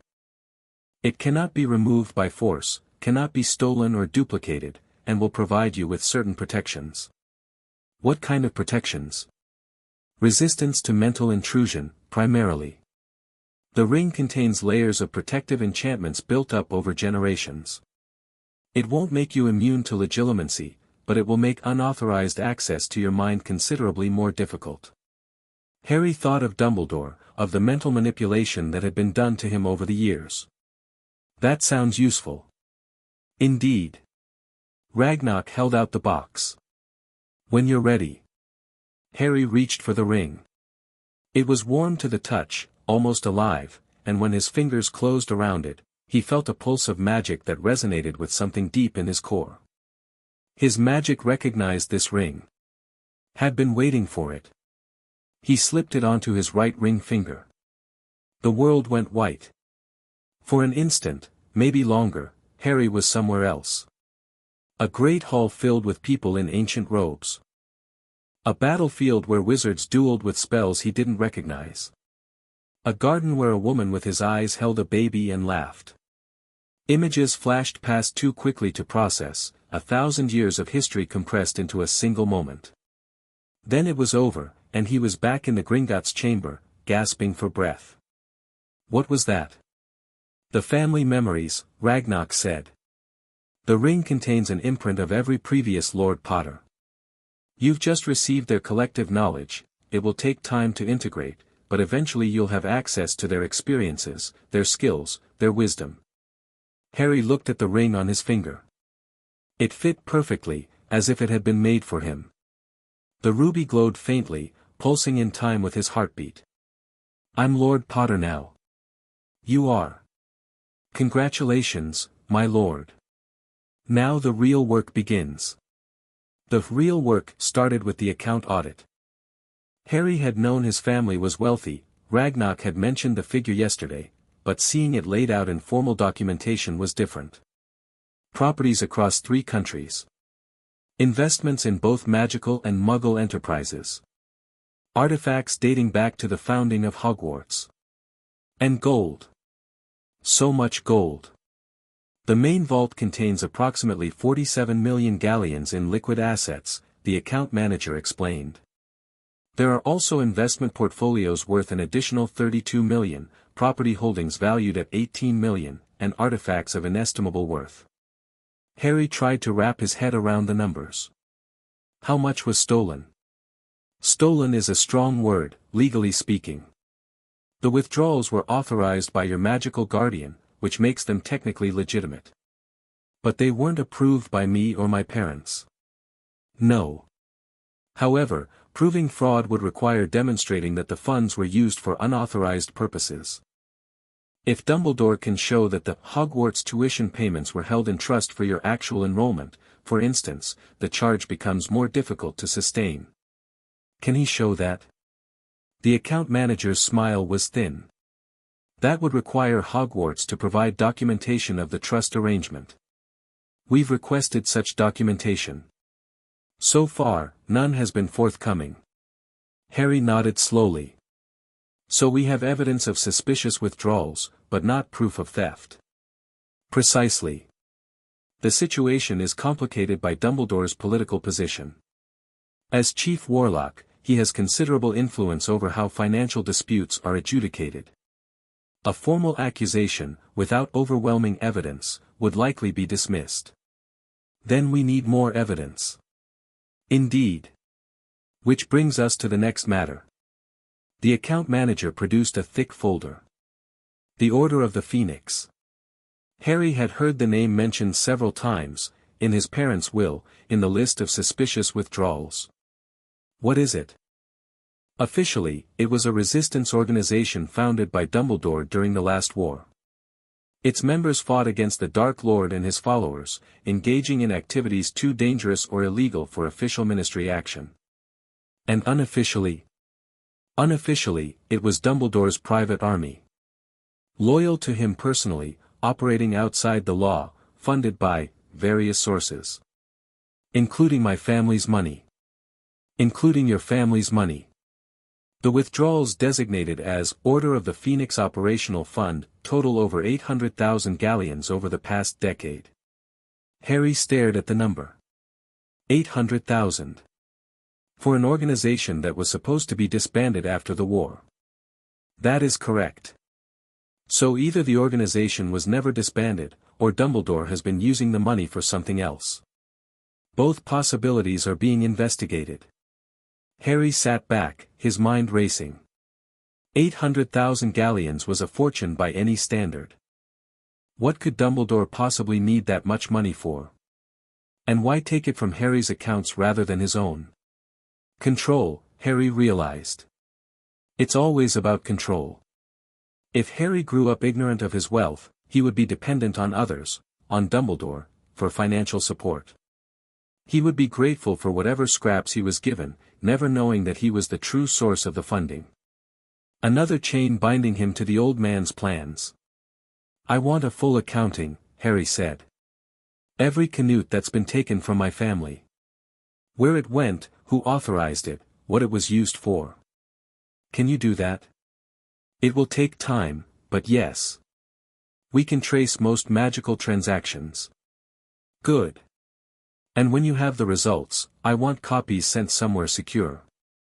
Somewhere Dumbledore can't reach. The account manager nodded. We maintain archives in our overseas branches. Switzerland, perhaps. Or the American office. Both. I want redundancy. Very wise, my lord. Lunch arrived, another enormous meal that Harry dutifully consumed, and then Ragnarok returned with news. We've received a response from the ministry regarding your godfather. Harry sat up straighter. Already? The inquiry was expedited due to diplomatic considerations. Ragnarok's expression suggested that diplomatic considerations involved significant financial pressure. The results are concerning. He laid a document on Harry's table. It was marked with ministry seals and covered in dense legal text, but the key passages had been highlighted. Subject, Sirius Orion Black status, incarcerated, Azkaban prison charges, murder, 13 counts, conspiracy to commit murder, betrayal of a Fidelia secret, supporting a terrorist organization trial, none conducted evidence presented, none on record conviction basis, emergency detention order, signed by Bartemius Crouch, DMLE, countersigned by Albus PWB. Dumbledore, Chief Warlock. Harry read the passage 3 times to make sure he understood it. No trial. No evidence. Just an emergency detention order. Signed the day after your parents' death. Black was arrested at the scene of the alleged murders, a street in Muggle London where 13 people died in an explosion. He was laughing when the Aurors arrived. That doesn't prove he did it. No. It suggests a man in shock, perhaps. Or one who had lost his mind.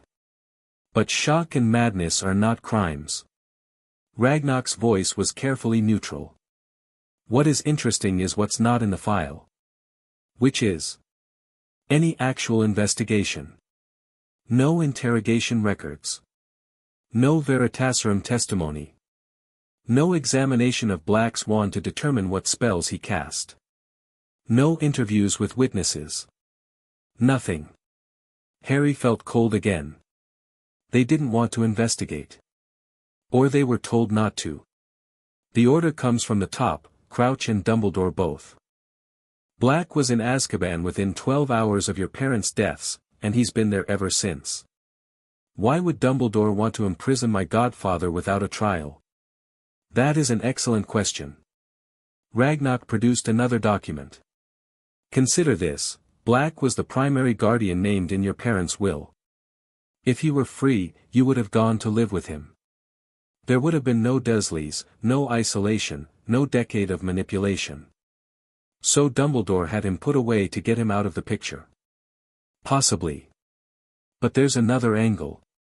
Ragnar tapped the document. Black is also the heir to the Black family fortune.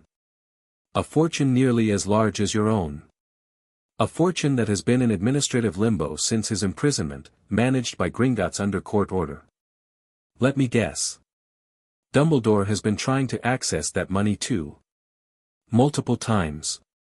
He's been denied. The Black family wards are ancient and hostile to outsiders, but the attempts are documented. Harry stood up, too agitated to remain seated. His magic crackled around him, responding to his emotional state. The lights in the room flickered. He put an innocent man in prison. For 10 years.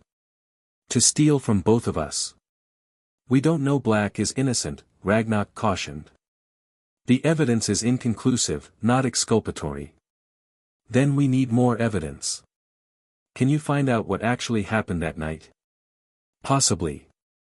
The ministry records are incomplete, but there are other sources. Witnesses who were memory-charmed might still have recoverable impressions. Physical evidence might still exist at the crime scene. And there's the matter of Peter Pettigrew. Who? The man Black supposedly killed. One of your parents' friends, he was also mentioned in their will. 13 Muggles died in that explosion, but only 12 bodies were recovered. Pettigrew was identified by a single finger found at the scene. Harry stopped pacing. A finger? The official story is that Black's curse vaporized Pettigrew along with the Muggles, leaving only the finger behind. But vaporization curses don't work that way. They either destroy the body completely or not at all. So either Pettigrew survived. Or someone wanted it to look like he did. Ragnar's smile was sharp. The investigation was closed before these questions could be answered. Perhaps it's time someone asked them. Late afternoon brought an unexpected visitor. Harry was in the middle of a magical sensitivity test. Bloodroot wanted to establish baselines for his newly unblocked abilities, when an argument erupted in the corridor outside. Raised voices, one of them familiar. I demand to see him. You can't keep him here against his will. The patient is not being held against his will.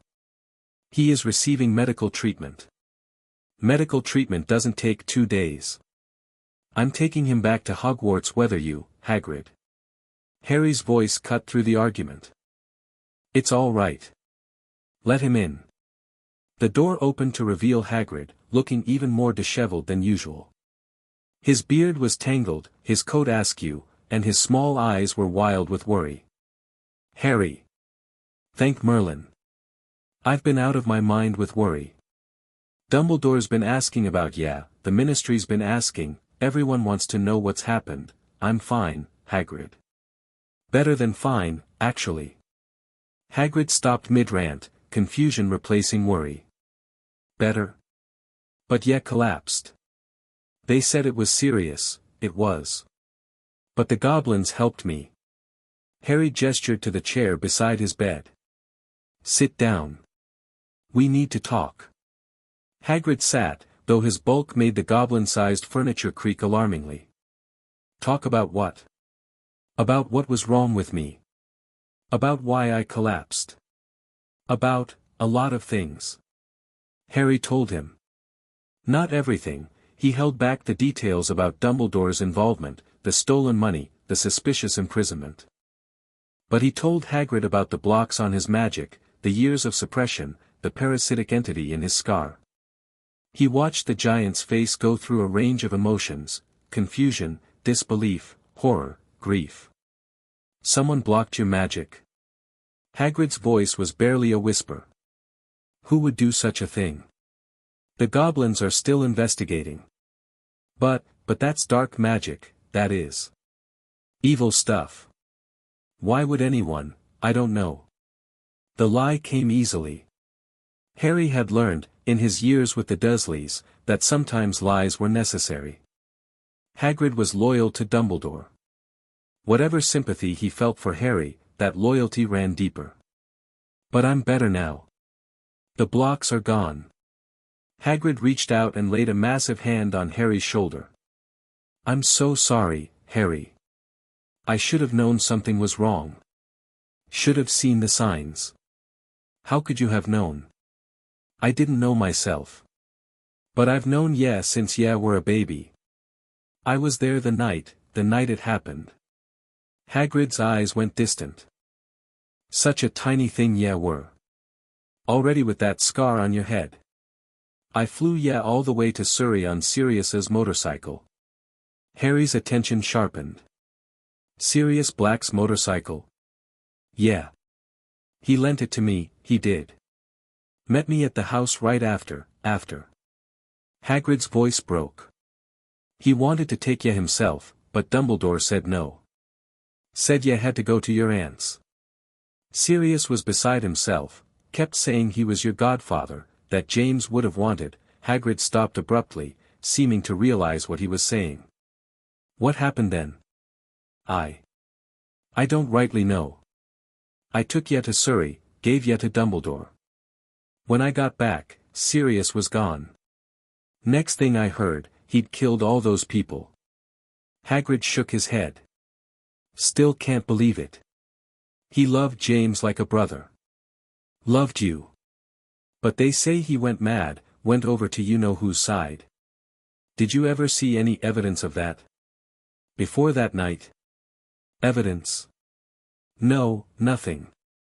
Sirius was always loyal, always brave. But Dumbledore says. Hagrid trailed off, his brow furrowed. Dumbledore says what? He says you can't always tell.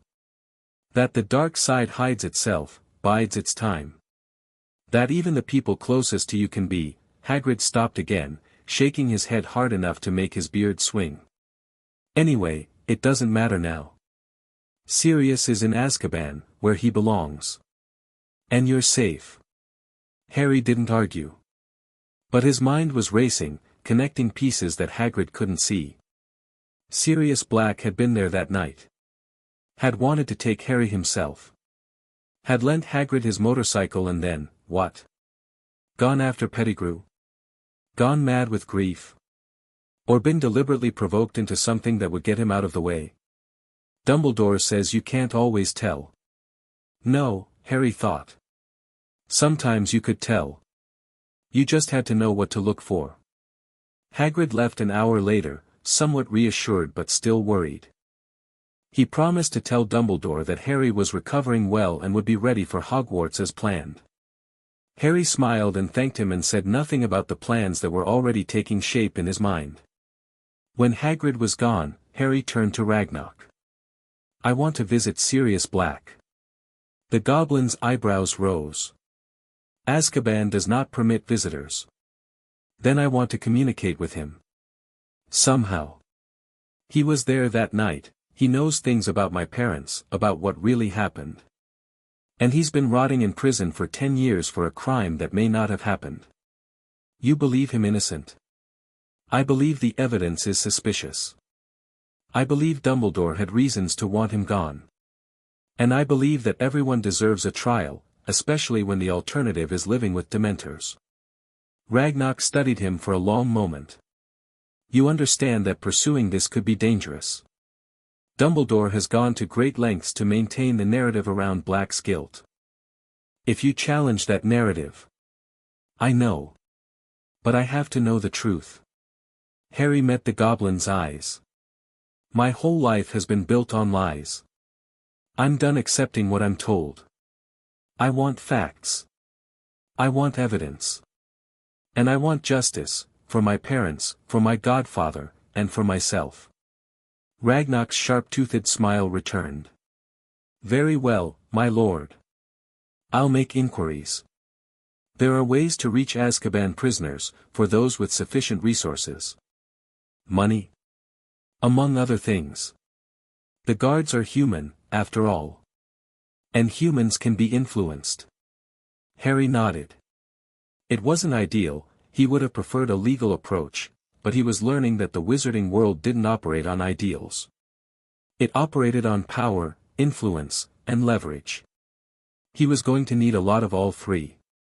That evening, Harry was moved from the medical bay to a private suite deeper in the bank. The goblins explained that his presence in the medical area was drawing attention, ministry inquiries, owl posts from Dumbledore, reporters sniffing around for a story. Better to keep him somewhere less accessible until the situation was resolved. The suite was surprisingly comfortable. Stone walls, yes, but covered with tapestries that moved and shifted like living things. A bed that adjusted to his body temperature. A sitting area with a fireplace that burned without consuming any fuel.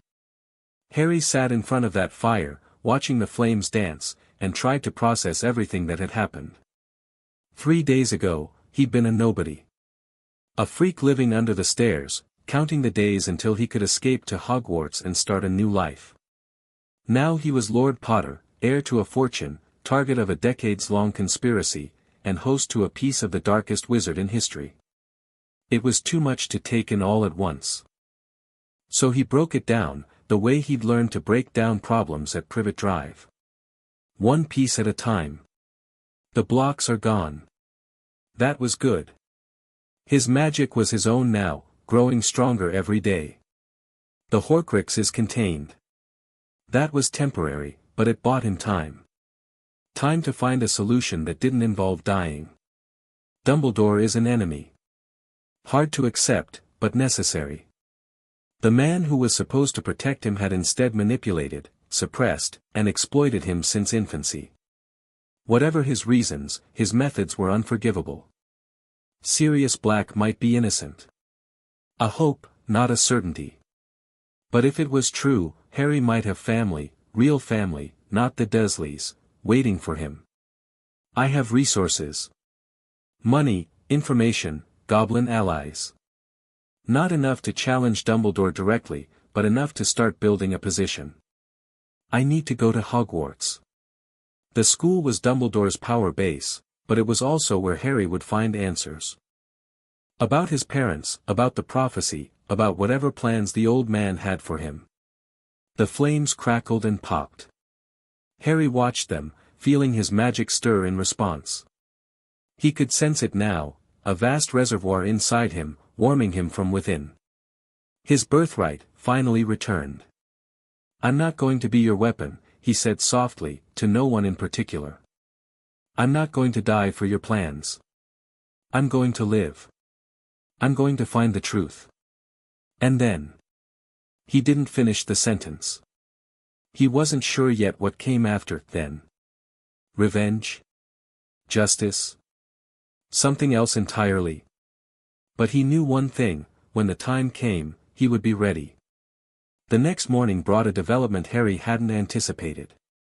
He was finishing breakfast, another enormous meal, his appetite still ravenous from the magical stabilization, when Ragnar arrived with an unusual expression on his face.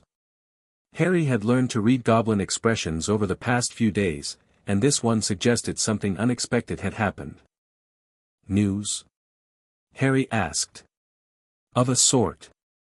Ragnar took his usual seat. "We've received an owl from the Ministry of Magic. Specifically, from the Director of Magical Law Enforcement. Amelia Bones." Harry recognized the name from his parents' will. Third choice for guardian. "Indeed. It seems Director Bones has learned of your presence at Gringotts and the circumstances of your treatment. She wishes to meet with you." Harry set down his fork. "How did she learn?" "We made certain she was informed. Director Bones is known for her integrity and her commitment to justice. If there is anyone in the ministry who might take your concerns seriously, it is her. And the fact that she was supposed to be my guardian is why we chose her." Ragnar's smile was knowing. "Politics, my lord. Director Bones has reason to be sympathetic to your situation. She was denied the opportunity to raise you by the same man whose actions we're now documenting. Self-interest can be a powerful motivator for justice."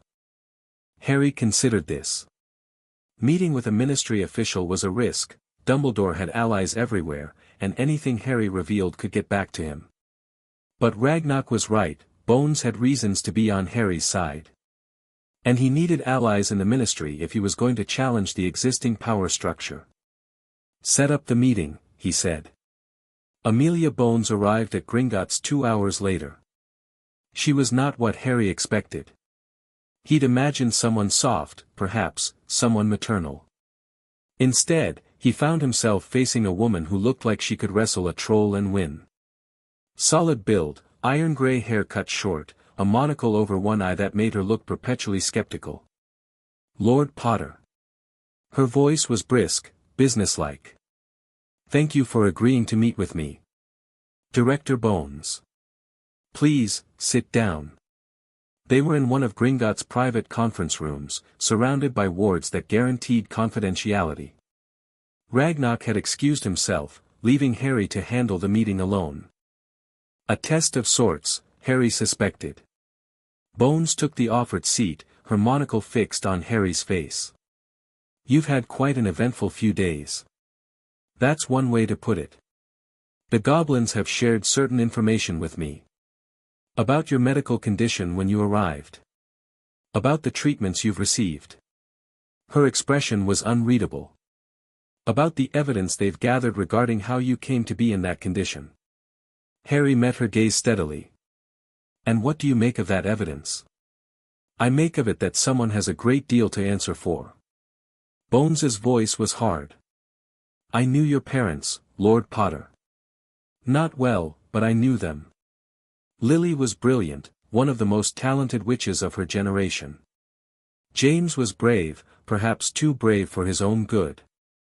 They trusted the wrong people, and they paid for it with their lives. Did you know about me? Where I was placed?" "No." The word came out sharp, almost angry. "I was told the matter was handled. That appropriate arrangements had been made. I was young then, too junior to question the chief warlock's decisions." She paused. "I should have questioned them anyway. You couldn't have known." "Perhaps not. But I can act now." Bones leaned forward. "Lord Potter, the evidence the goblins have gathered is serious. Magical assault on a minor, financial impropriety, sealed wills, judicial irregularities, any one of these would be grounds for investigation. Together, they suggest a pattern that reaches to the highest levels of our government." "You're talking about Dumbledore." "I'm talking about crimes. Whoever committed them." Bones's expression was fierce. "I've spent my entire career fighting for justice. I don't care who the perpetrator is, if they've broken the law, they answer for it." Harry studied her carefully. She seemed sincere, her anger felt real, her commitment genuine. But he'd learned not to trust too easily. What would an investigation involve? Interviews, evidence collection, formal charges if warranted. It would be public, necessarily. The crimes are too serious to handle quietly. And Dumbledore's reaction would be significant. He has allies, influence, resources. An investigation would become a political battle. Bones met his eyes. I won't pretend it would be easy. But I won't pretend it's not necessary either. Harry thought about this for a long moment. A public investigation would expose everything, the blocks, the abuse, the manipulation. It would destroy Dumbledore's reputation, but it would also make Harry the center of attention. Every eye in the wizarding world would be on him. Was that what he wanted? What if we took a different approach, he said slowly. Something less public, but still effective. Bones raised an eyebrow. I'm listening. The evidence is damning, but it's not complete. There are still questions, about Sirius Black, about my parents' will, about what Dumbledore was really planning. If we move now, we might catch him off guard, but we might also give him room to escape. To spin the narrative, claim misunderstandings, sacrifice subordinates while protecting himself. You want to wait until we have everything. I want to be thorough. I want to build a case so solid that there's no escape, no excuses, no political maneuvering that can save him. Harry's voice hardened. And I want to do it while he thinks he still has me under control. Bones was silent for a moment. Then, unexpectedly, she smiled. You know, Lord Potter, when I received the goblin's message, I expected to find a frightened child. Someone who needed protection, guidance, someone to fight his battles for him. She shook her head slowly. I should have known better. You're James Potter's son, and Lily's. They didn't raise fools. They didn't raise me at all, Harry said quietly. But I'd like to think they'd approve of what I'm planning. Planning what, exactly? Harry told her. The plan was simple in concept, complex in execution. Harry would attend Hogwarts as expected. He would play the role of the naive, grateful boy that Dumbledore expected, curious about magic, overwhelmed by the wizarding world, looking to the headmaster for guidance. He would watch, listen, learn. Meanwhile, the investigation would continue in secret. Bones would use her position to dig into the sealed records, the suspicious financial transactions, the irregular imprisonment of Sirius Black. The goblins would trace the money, document the theft, build an airtight case. And when everything was ready, when they had evidence that couldn't be denied, allies who couldn't be bought, and a plan that couldn't fail, they would move. It could take years, Bones warned. I've already waited 10. What's a few more? And if Dumbledore realizes what you're doing? If he acts against you? Then we move faster. But I don't think he will. Harry thought about everything he'd learned about the old man. He's patient. He's been planning this for decades. He won't throw away all that work just because I seem a little more confident than expected. You're betting your life on that assessment. I'm betting my life either way. At least this way, I have some control over the odds. Bones studied him for a long moment. Then she extended her hand. I'm in, she said. For James and Lily. For justice. And for the 11-year-old who deserved so much better than he got. Harry shook her hand. Her grip was firm, her gaze steady. Thank you, Director. Call me Amelia. If we're going to be conspirators, we might as well be on a first-name basis. The final piece fell into place that evening.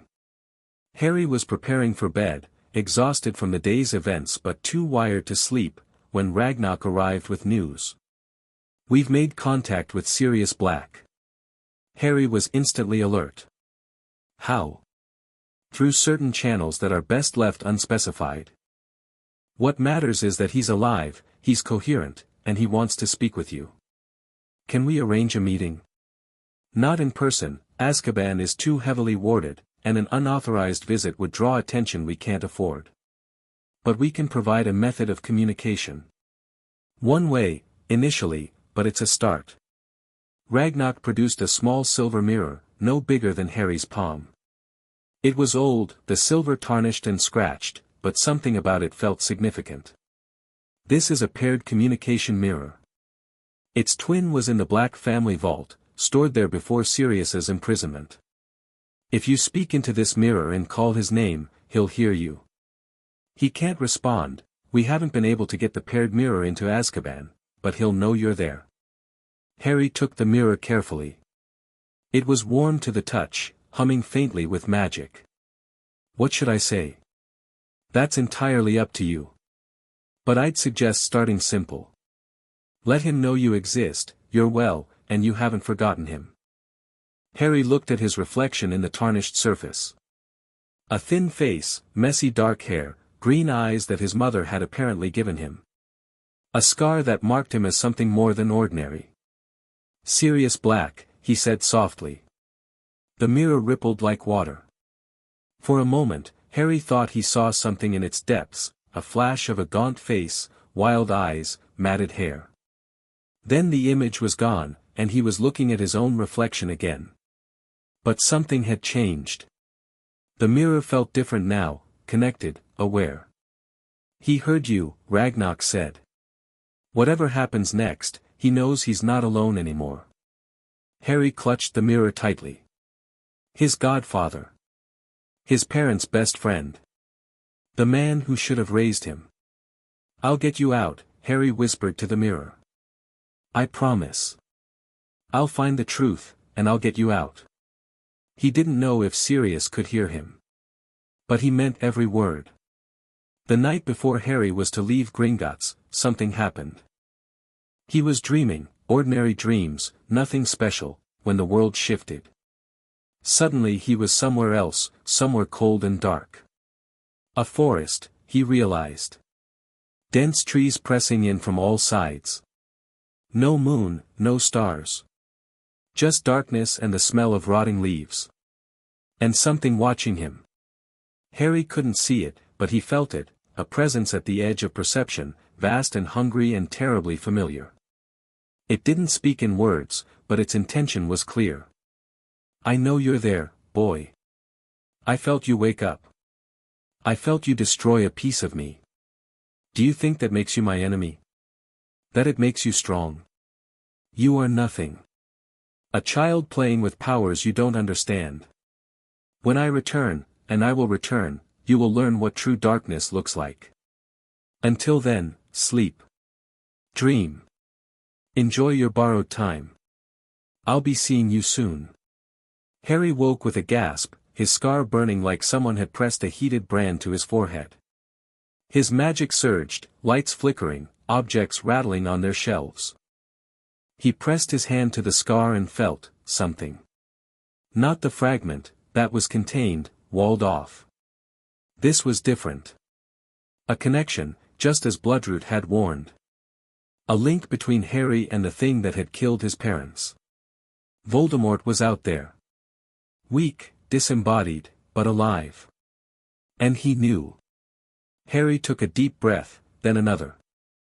The terror was there, cold and primal, but he pushed it down.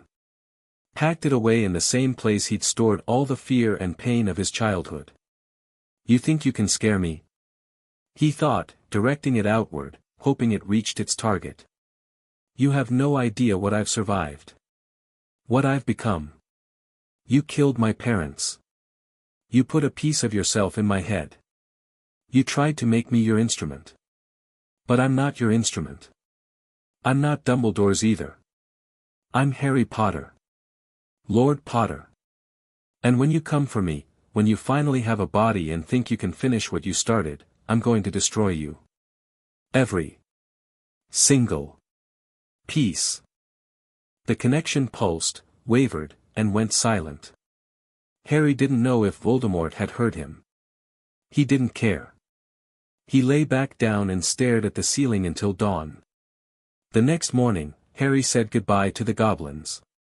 Bloodroot gave him a set of potions, nutrition supplements, magical stabilizers, something to help with the integration of the family memories.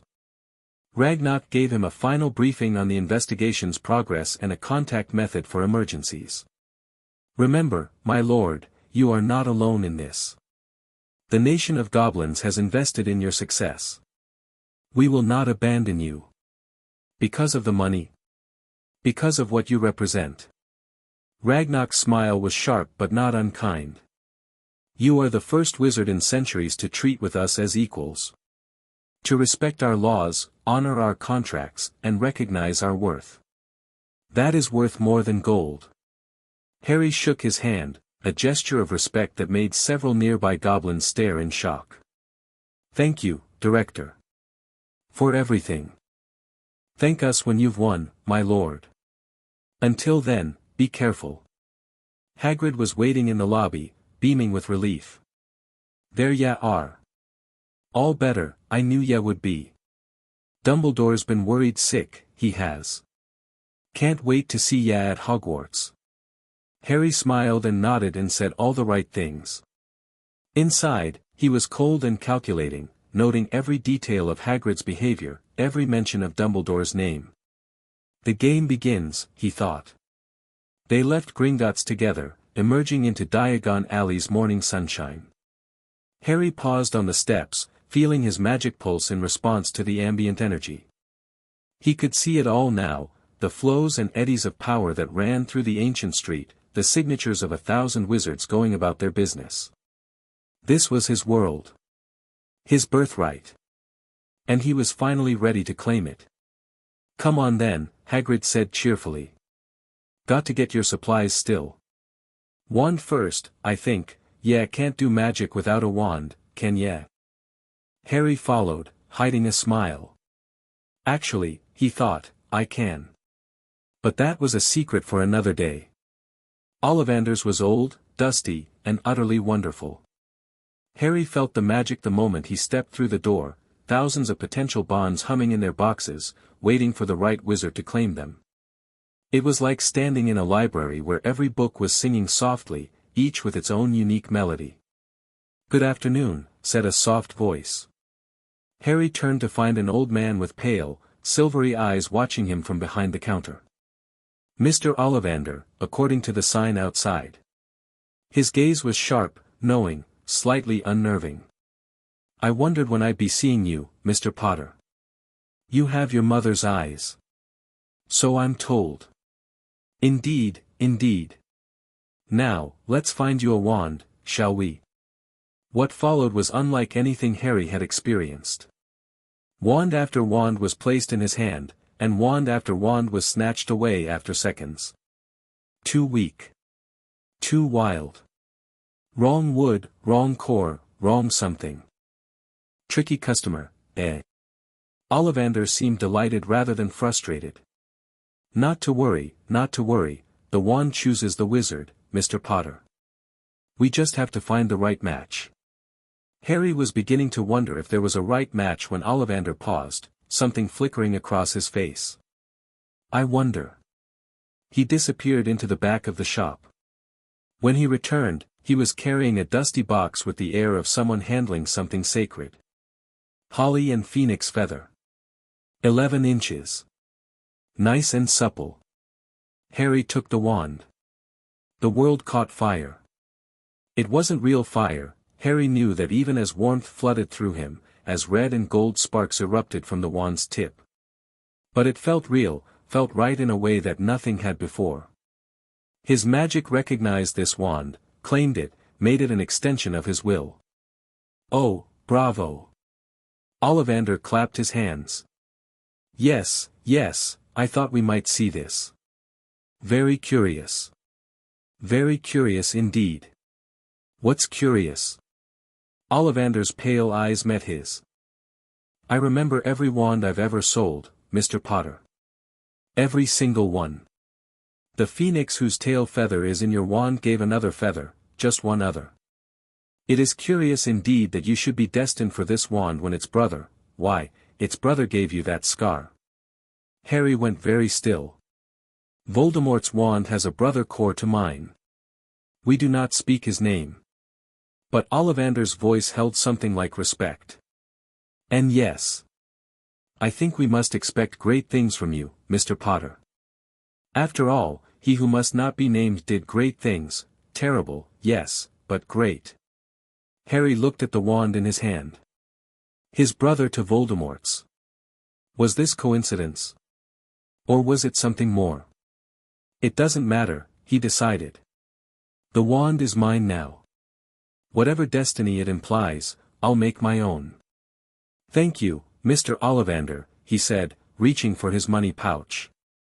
7 galleons, Ollivander replied, still watching him with those strange silver eyes. And Mr. Potter? Be careful with that wand. It's connected to something dark. Don't let the darkness pull you down. Harry paid and left without responding. He had enough darkness in his life already. The rest of his shopping was uneventful. Robes at Madame Malkin's, books at Flourish and Blot's, Cauldron and Scales and Telescope. Hagrid kept up a running commentary, pointing out sights and sharing stories, and Harry smiled and nodded and filed away every piece of information for later analysis. When they passed the pet shop, something made Harry stop. Can we go in? Ya want a pet? There's owls at Elop's, beautiful ones, not an owl. Something else. Harry didn't know what drew him inside. The shop was crowded with cages and tanks and terrariums, containing creatures both familiar and bizarre. Birds squawked, cats hissed, something that might have been a tiny dragon huffed smoke in the corner. But Harry's attention was caught by something else. A glass tank in the back, containing a snake. Not just any snake.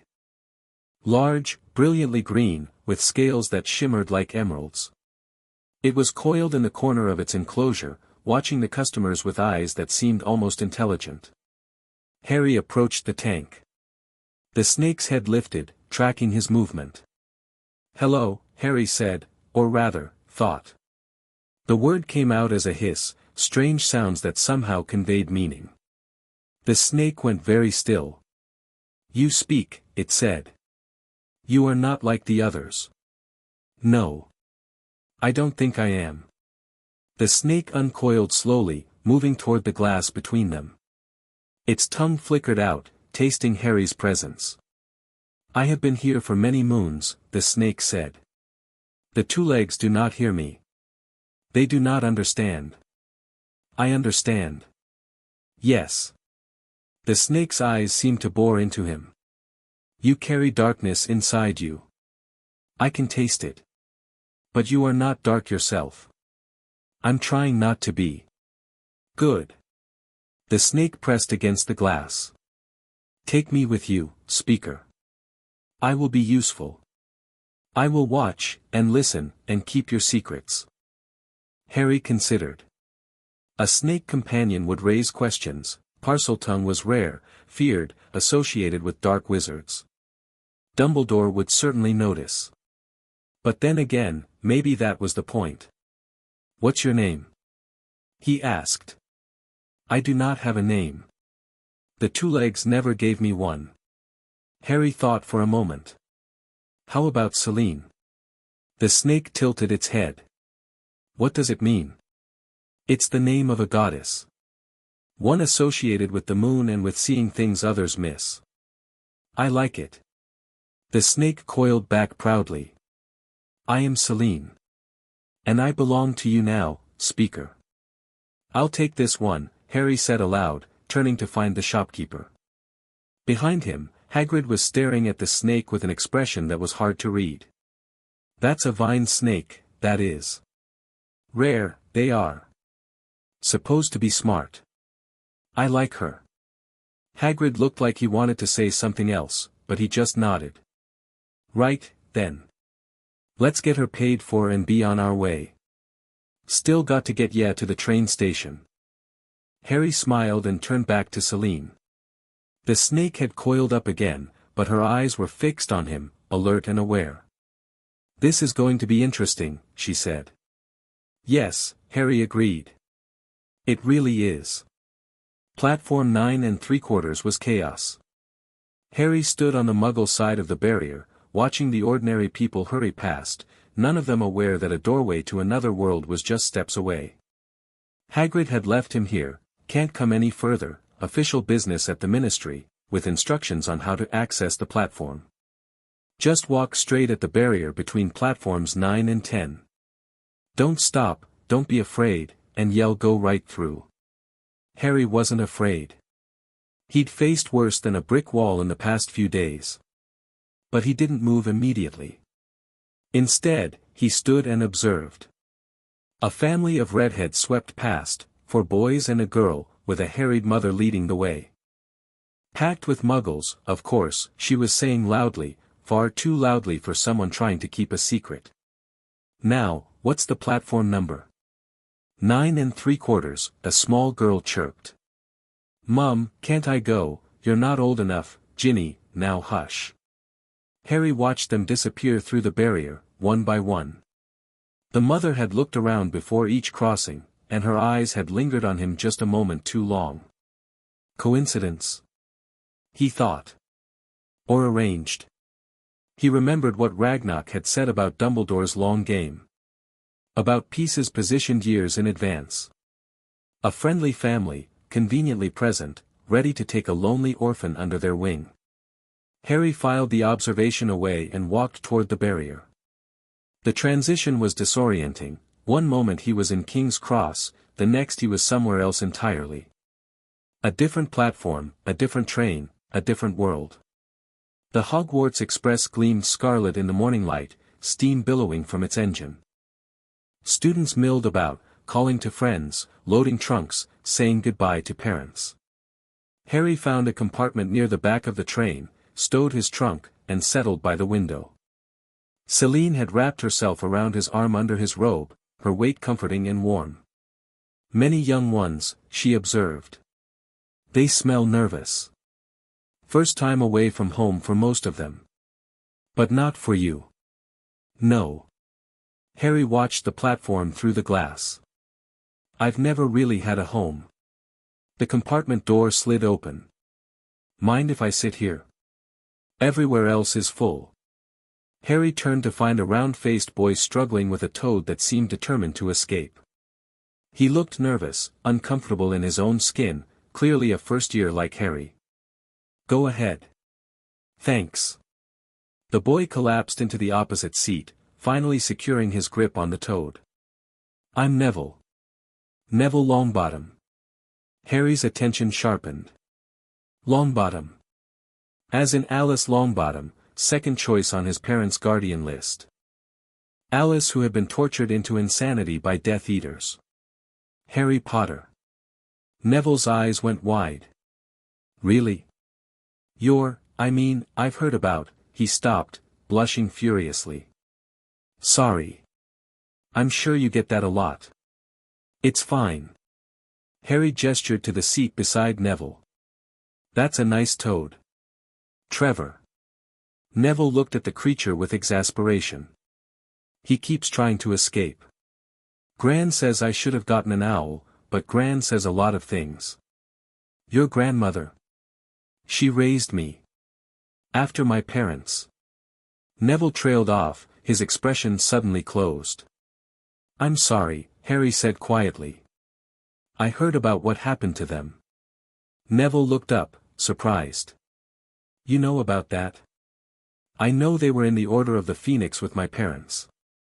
I know they were attacked by Death Eaters after Voldemort fell. Harry saw Neville flinch at the name but continued anyway. And I know they're in St. Mungo's. I'm sorry, Neville. It's not fair. No. Neville's voice was soft. It's not. But Gran says we have to carry on. That's what the Longbottoms do. What about what you want to do?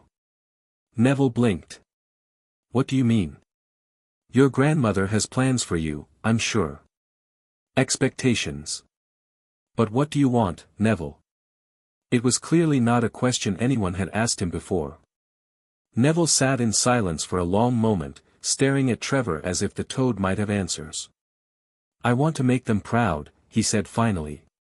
My parents. Everyone says I'm not powerful enough, not smart enough, not enough.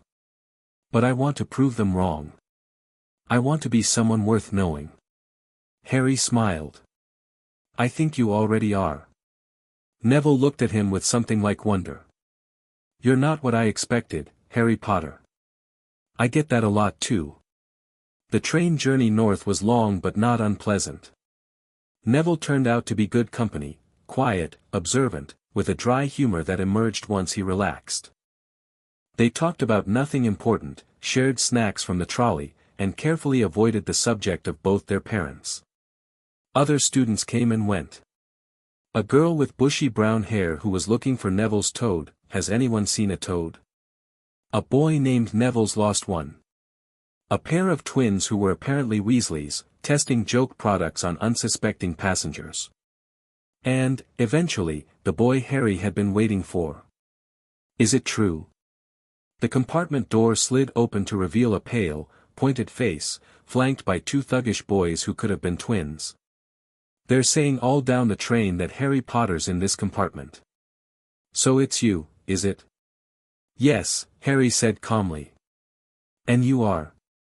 Malfoy. Draco Malfoy. The boy said it like it should mean something. To be fair, it did. Harry had read about the Malfoy family in his crash course on wizarding politics. Old money, darker history, suspected Death Eater connections. Nice to meet you, Malfoy. Draco looked uncertain, as if Harry's calm response had thrown him off script.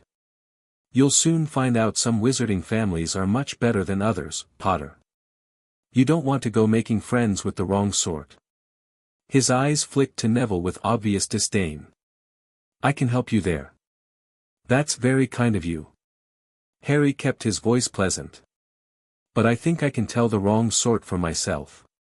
Something flickered in Draco's eyes, surprise, maybe, or the beginning of reassessment. Is that so? Yes. For example, I can tell that you've been raised to believe certain things about blood purity and social hierarchy that might not hold up to scrutiny. I can tell that you're testing me, probably on your father's instructions, to see where my loyalties lie. And I can tell that underneath all that posturing, you're just as nervous about Hogwarts as everyone else. The compartment went very quiet. Draco's face had gone pink. His two companions, Crabbe and Goyle, Harry assumed, looked confused, like they were waiting for instructions that weren't coming. You don't know anything about me, Draco said finally. No. But I know about your father. I know about your family's history. And I know that when people try to buy my friendship before they've earned it, I get suspicious. Harry stood up, putting himself at eye level with Draco. I'm not interested in being your trophy, Malfoy. But I might be interested in being your friend, if you can show me you're more than your family name. Think about it. He turned and sat back down, picking up the book he'd been reading. Draco stood in the doorway for a long moment. Then, without another word, he turned and left, his goons trailing behind. Neville let out a breath. That was. I don't know what that was. Politics. Harry found his place in the book. Get used to it. There's going to be a lot of it. The castle appeared as the sun was setting. Harry had read about Hogwarts, seen pictures in his history books, heard Hagrid's enthusiastic descriptions. None of it prepared him for the reality. The castle rose from the Scottish Highlands like something out of a dream, all towers and turrets and gleaming windows. Magic radiated from it in waves that Harry could feel even at this distance. First years. First years over here. Hagrid was waiting at the station, his massive form unmistakable even in the gathering dark. Harry joined the crowd of nervous 11-year-olds following him down to a lake, where a fleet of small boats waited. No more than 4 to a boat. Harry ended up with Neville and 2 girls he didn't know. The boats moved by themselves, gliding across the dark water toward the castle. As they rounded a bend, Hogwarts came into full view, and even Harry couldn't suppress a gasp. Beautiful, isn't it? One of the girls said softly. My mother told me about it, but I didn't believe her. I believed everything, Harry said. And it's still better than I imagined. Under his robe, Celine stirred. This place has power, she said. Old power. Deep power. I know. I can feel it. Be careful, speaker. Power can be a trap as easily as a tool. Harry didn't respond, but he filed the warning away. Celine was right, this castle was Dumbledore's stronghold, the seat of his power. Whatever advantages Harry had built over the past few days, they would mean nothing if he wasn't careful here. The boats docked at an underground harbor, and Hagrid led them up a stone stairway to a massive oak door. He raised a fist and knocked 3 times. The door swung open to reveal a tall, stern-looking witch in emerald robes. Her expression was severe, her eyes sharp behind square spectacles. Harry recognized her from the descriptions in his parents' will: Minerva McGonagall, 4th choice for guardian. Another person who should have raised me, he thought. Another person who was kept away. The Fur's years, Professor McGonagall, said Hagrid. Thank you, Hagrid. I will take them from here. She led them through the entrance hall, enormous, lit by torches, with a marble staircase rising into shadows, and into a small chamber off to the side. The first years crowded in, whispering nervously. Welcome to Hogwarts, said Professor McGonagall. The start of term banquet will begin shortly, but before you take your seats in the Great Hall, you will be sorted into your houses. The sorting is a very important ceremony because, while you are here, your house will be something like your family within Hogwarts. She went on to explain the 4 houses: Gryffindor, Hufflepuff, Ravenclaw, Slytherin. Harry listened with half his attention, the rest focused on scanning the room, assessing his fellow students. Neville was pale with nerves. The bushy-haired girl was muttering spells under her breath. Draco Malfoy stood with his cronies, his expression carefully blank. The sorting ceremony will take place in a few minutes in front of the rest of the school. I suggest you all smarten yourselves up as much as you can while you are waiting. She left, and the whispers resumed. How exactly do they sort us into houses? Someone asked. Some sort of test, I think, said the bushy-haired girl. My book said, it's a hat, Harry said quietly. An enchanted hat that reads your mind and decides where you belong. Everyone turned to stare at him. How do you know that? The girl demanded. I read about it. The sorting hat was made by the founders of Hogwarts. It contains a fragment of each of their minds, allowing it to assess which house best suits each student. That's not in Hogwarts, a history. No. It's in the founder's legacy, an unauthorized history of Hogwarts. Banned from the school library, but available at certain shops in Knockturn Alley if you know where to look. The girl looked like she couldn't decide whether to be impressed or offended. Before she could respond, the chamber door opened, and Professor McGonagall returned. Form a line, she said. The sorting ceremony is about to begin. The Great Hall was everything the entrance hall had promised and more. For long tables stretched the length of the room, each filled with students in robes trimmed with house colors. Above, the ceiling had been enchanted to show the night sky, stars glittering, wisps of cloud drifting past. Thousands of candles floated in midair, casting warm light over everything. At the head of the room, a staff table held the teachers. Harry's eyes found Dumbledore immediately, tall, ancient, with a long white beard and half-moon spectacles that twinkled in the candlelight. The headmaster was watching the incoming first years with an expression of benevolent interest. Hello, old man, Harry thought. I see you. The sorting hat sat on a stool in front of the staff table. As the first years arranged themselves before it, the hat opened a brim like a mouth and began to sing. Harry barely listened to the song. He was too busy studying the staff table, identifying faces from Ragnarok's briefings. Snape, the potions master, dark and scowling. Flitwick, the tiny charms professor. Sprout, round and friendly, head of Hufflepuff. And others he didn't recognize, filling out the ranks. When I call your name, Professor McGonagall said when the song ended, you will put on the hat and sit on the stool to be sorted. Abbott, Hannah. A pink-faced girl stumbled forward and put on the hat. A moment's pause, then, Hufflepuff. The table on the right cheered as Hannah went to join them. The sorting continued. Bones, Susan, a relation of Amelia's, Harry noted, went to Hufflepuff as well. Boot, Terry went to Ravenclaw. Brown, Lavender became the first Gryffindor.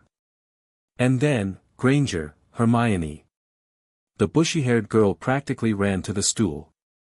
The hat took its time with her, nearly a minute of consideration before calling out, Gryffindor. She went to the far left table, looking